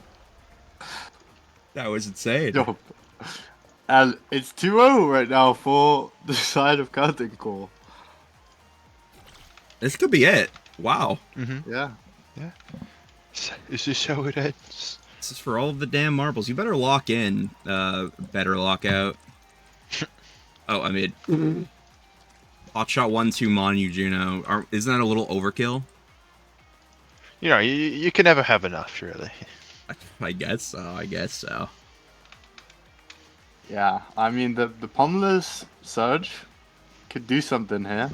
But maybe Din, the Iron Spear, is unleashed now, you know? I believe. Might- Yeah. He might be ready. I mean, Hotshot Primetime Missile Prop. What more can you ask for? The spear is. It's great. Oh, goodbye. The shield is gone though. Oh, that's not one. Nice try. Brax standing on the defense, very menacingly. what the Oh, fuck? Double there's barrier. the Iron Spear, there's the double. go. Yo, it's walking up Oh, in beautiful front of his suit. ult. Let's see Okay. if they can score I mean, through the Asher. I mean, wow. disturbing ability. What can he do?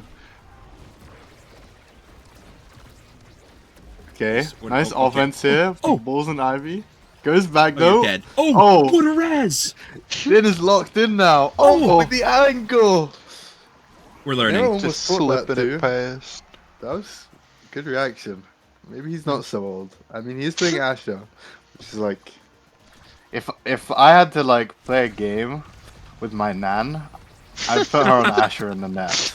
But like, you know, he's still Damn reactive. true. Oh, there's Oh, the goodbye, thought. Dubu. No, Right. dude. Use energy That's first. that's fucked up. How dare you You should talk be scared of Brax energy first, then maybe. Might look for some Yeah. cheese there. Oh. He's dead though. Oh. Oh, he's in the Matrix still. What? Oh, that guy's dodging everything. Brack just sees it differently. He does. Oh. Can Din hold this open net?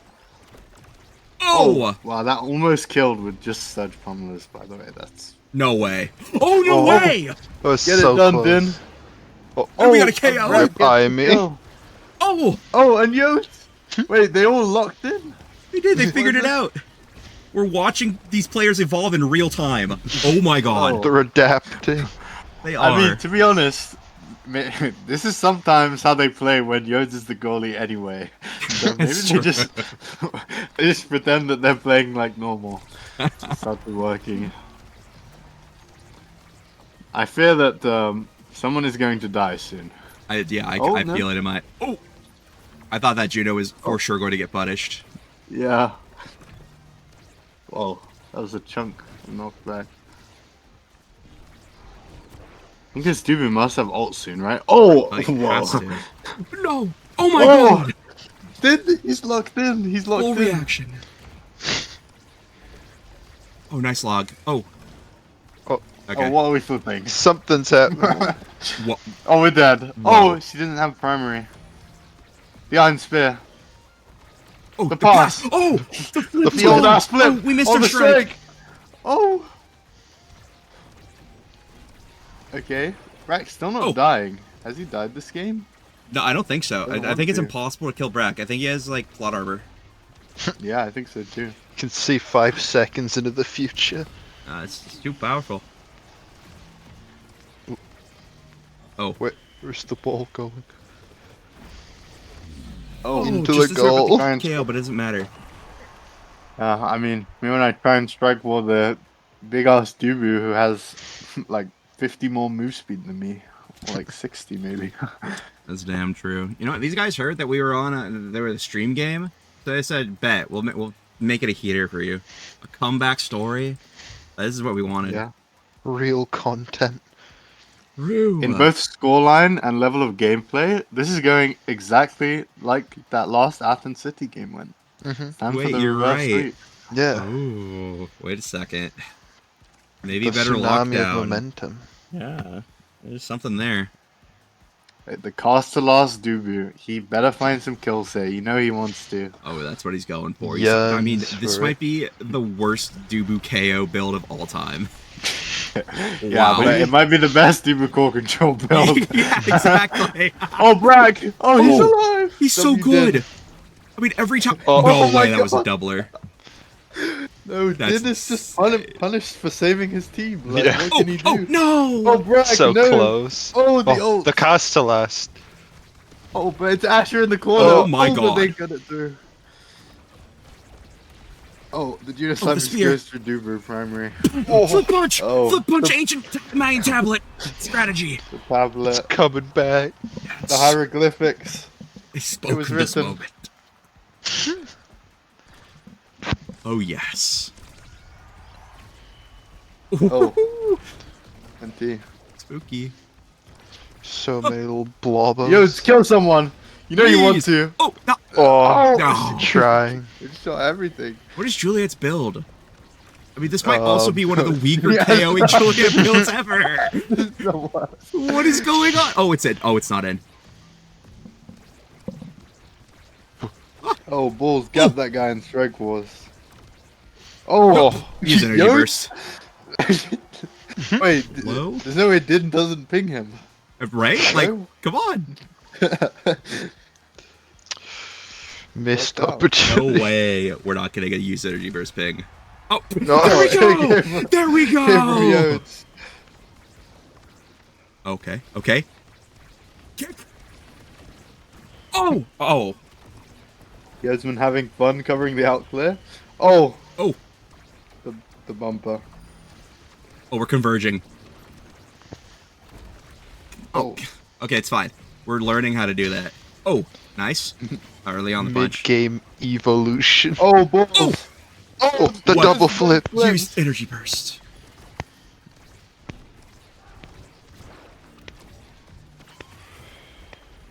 Oh. No. Just a little bit Oh. off. Oh, Nero. Whoa. Locked in. Oh my gosh. Oh, W. Back gets it Flip done. comes out. No. Oh, I was so scared that it was gonna like red core it right back at him. yeah. Oh my god, Oh. he almost lost to that turret. He did. I'm telling you, he was afraid. That guy's not Nah. dead. He doesn't. No- Oh no my way. god. Protagonist. Oh my god. Plot armor. I don't know what else to say. I mean, I mean, Wow.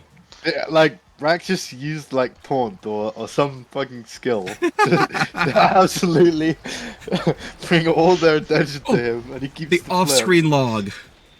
Look at it drift away. Goodbye, log. Down Oh. the river it goes.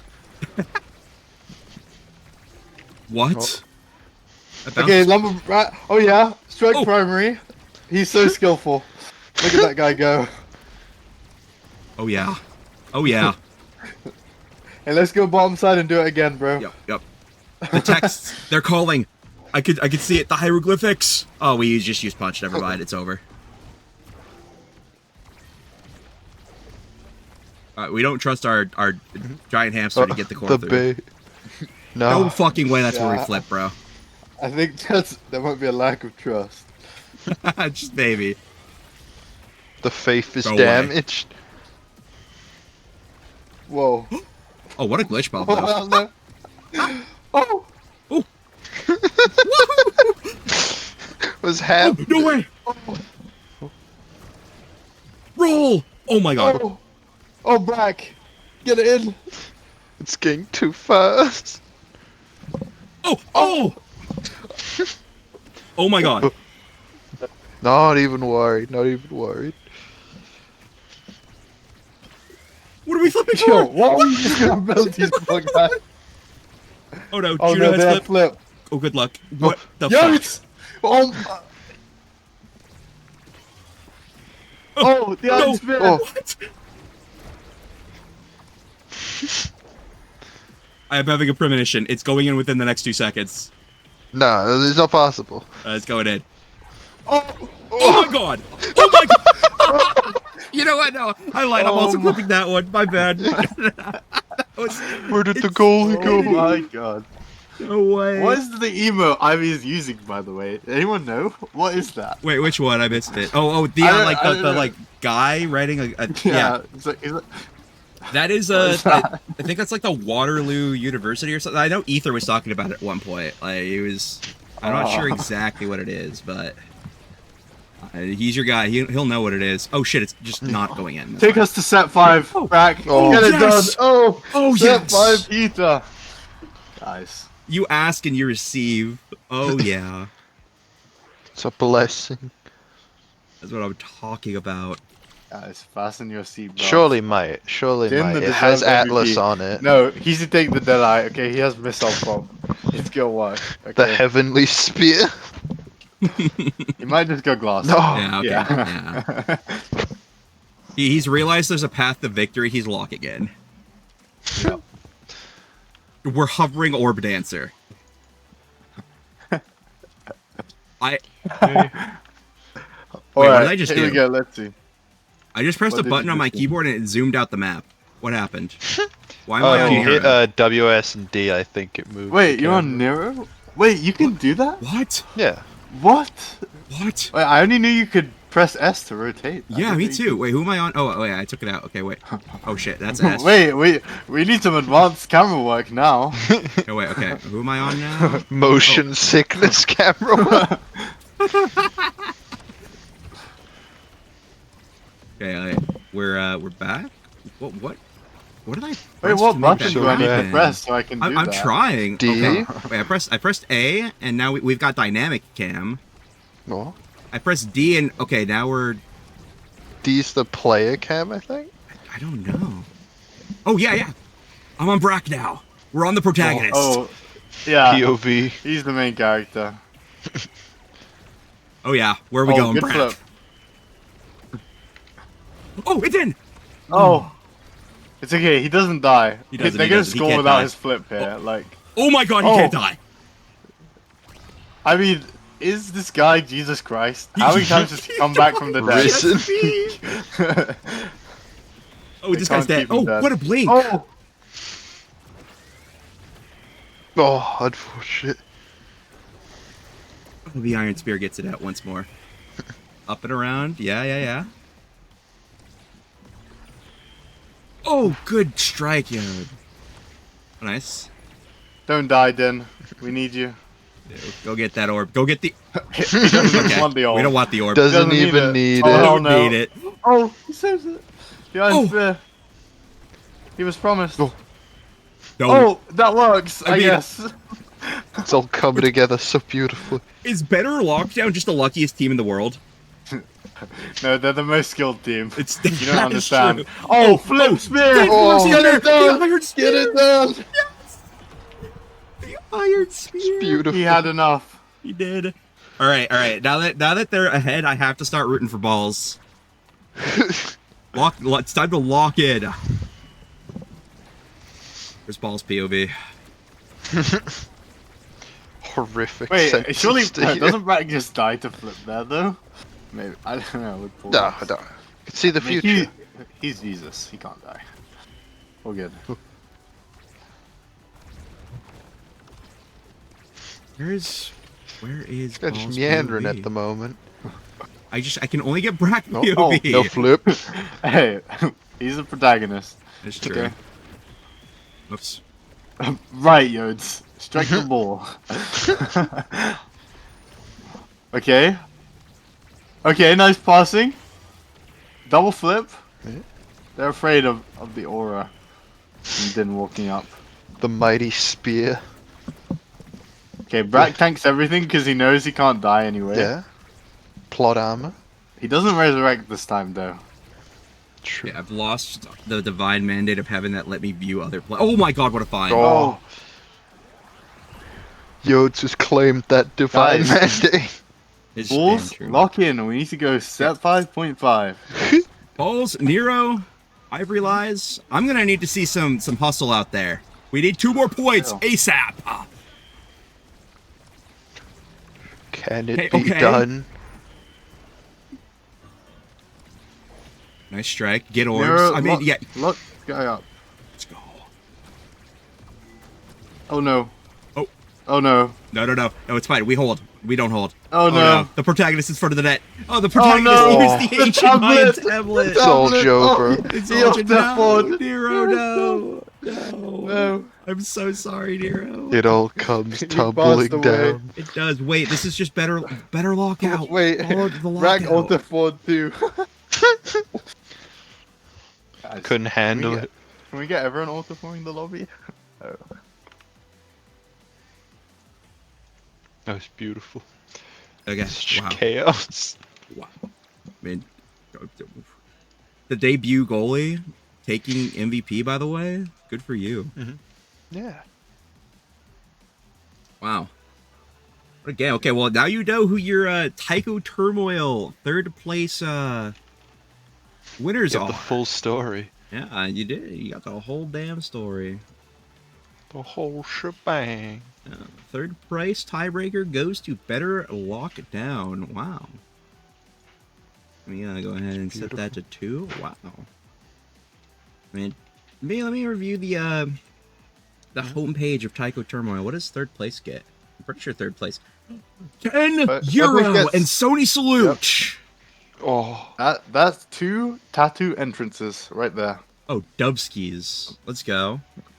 Well, congratulations, Brack, Denfar, and Yodsman. Please enjoy that 10 euro, courtesy of your great overlord Sloth.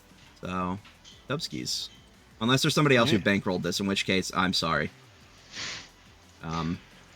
The secret shadow investors. Oh, you're Okay. bankrolled this, okay? Oh, WEU. Let's go. Thank Yeah. you. The EU initiative. Oh, yeah. Thank you, everyone who participated. Mhm. Hey, I want to give a special shout out, okay, to Big Doll Energy. Okay, I'm glad they showed up. Oh, yeah. Even though they were, like, lowest elo team in the tournament, they showed up. They paid the fee like everyone, and No, they that's played all so the badass, games yeah. with full hearts. Okay. Yeah. So all respect to them. Yeah, Huge this is W's one, to Tony. them. Shout here. Wait. I got you. This is a shout out to the Valiant players, Big Smoke Manager, and Dolai. Thanks for playing. Yep. Dubskis. All right. All right. Oh yeah. Let's I hit the think that was a Geo. successful first tattoo. I agree. That was very fun. Can't wait for next month. Yeah, it's Yep. great. Okay, cool. All right, yeah. Then I guess hey, salutes to you all. We're gonna call it then, yeah. Raid NXCD sound like a plan? Yeah. Give Yep. that guy a little boost, yeah. Some EU love. All right. Before we go, please stick around for a 3-minute ad break that helps the stream continue to survive and thrive and make the scene awesome and make sure like land funds, etc., all that good stuff. So you know what? Running that 3-minute ad break. See you on the other side where you will be visiting NXZD. Any last words, SMG Pixie? Anything to say? Not from me, at least. I just had a lot of fun. Oh yeah. Yeah, I had fun. If you enjoyed watching, maybe consider playing next time. It's a lot of fun. And if wait, you like what you said? It's €5 Five entry? euros each. Yeah, Okay, for each yeah. player. Hey, reach out if you need some financial assistance. You want to play? I'll make it work for you. That's the go right there. Oh yeah. All Or you right. can win Bob, guys. Play Bob as well. Exactly. Get exactly. chance for free tattoo participation. Real. Just win. It's that simple. There you go. All right. Well, that'll be it. That's all the call to actions. 3-minute ad incoming, and then NXCD. See ya later, EU. All right. 3-minute ad.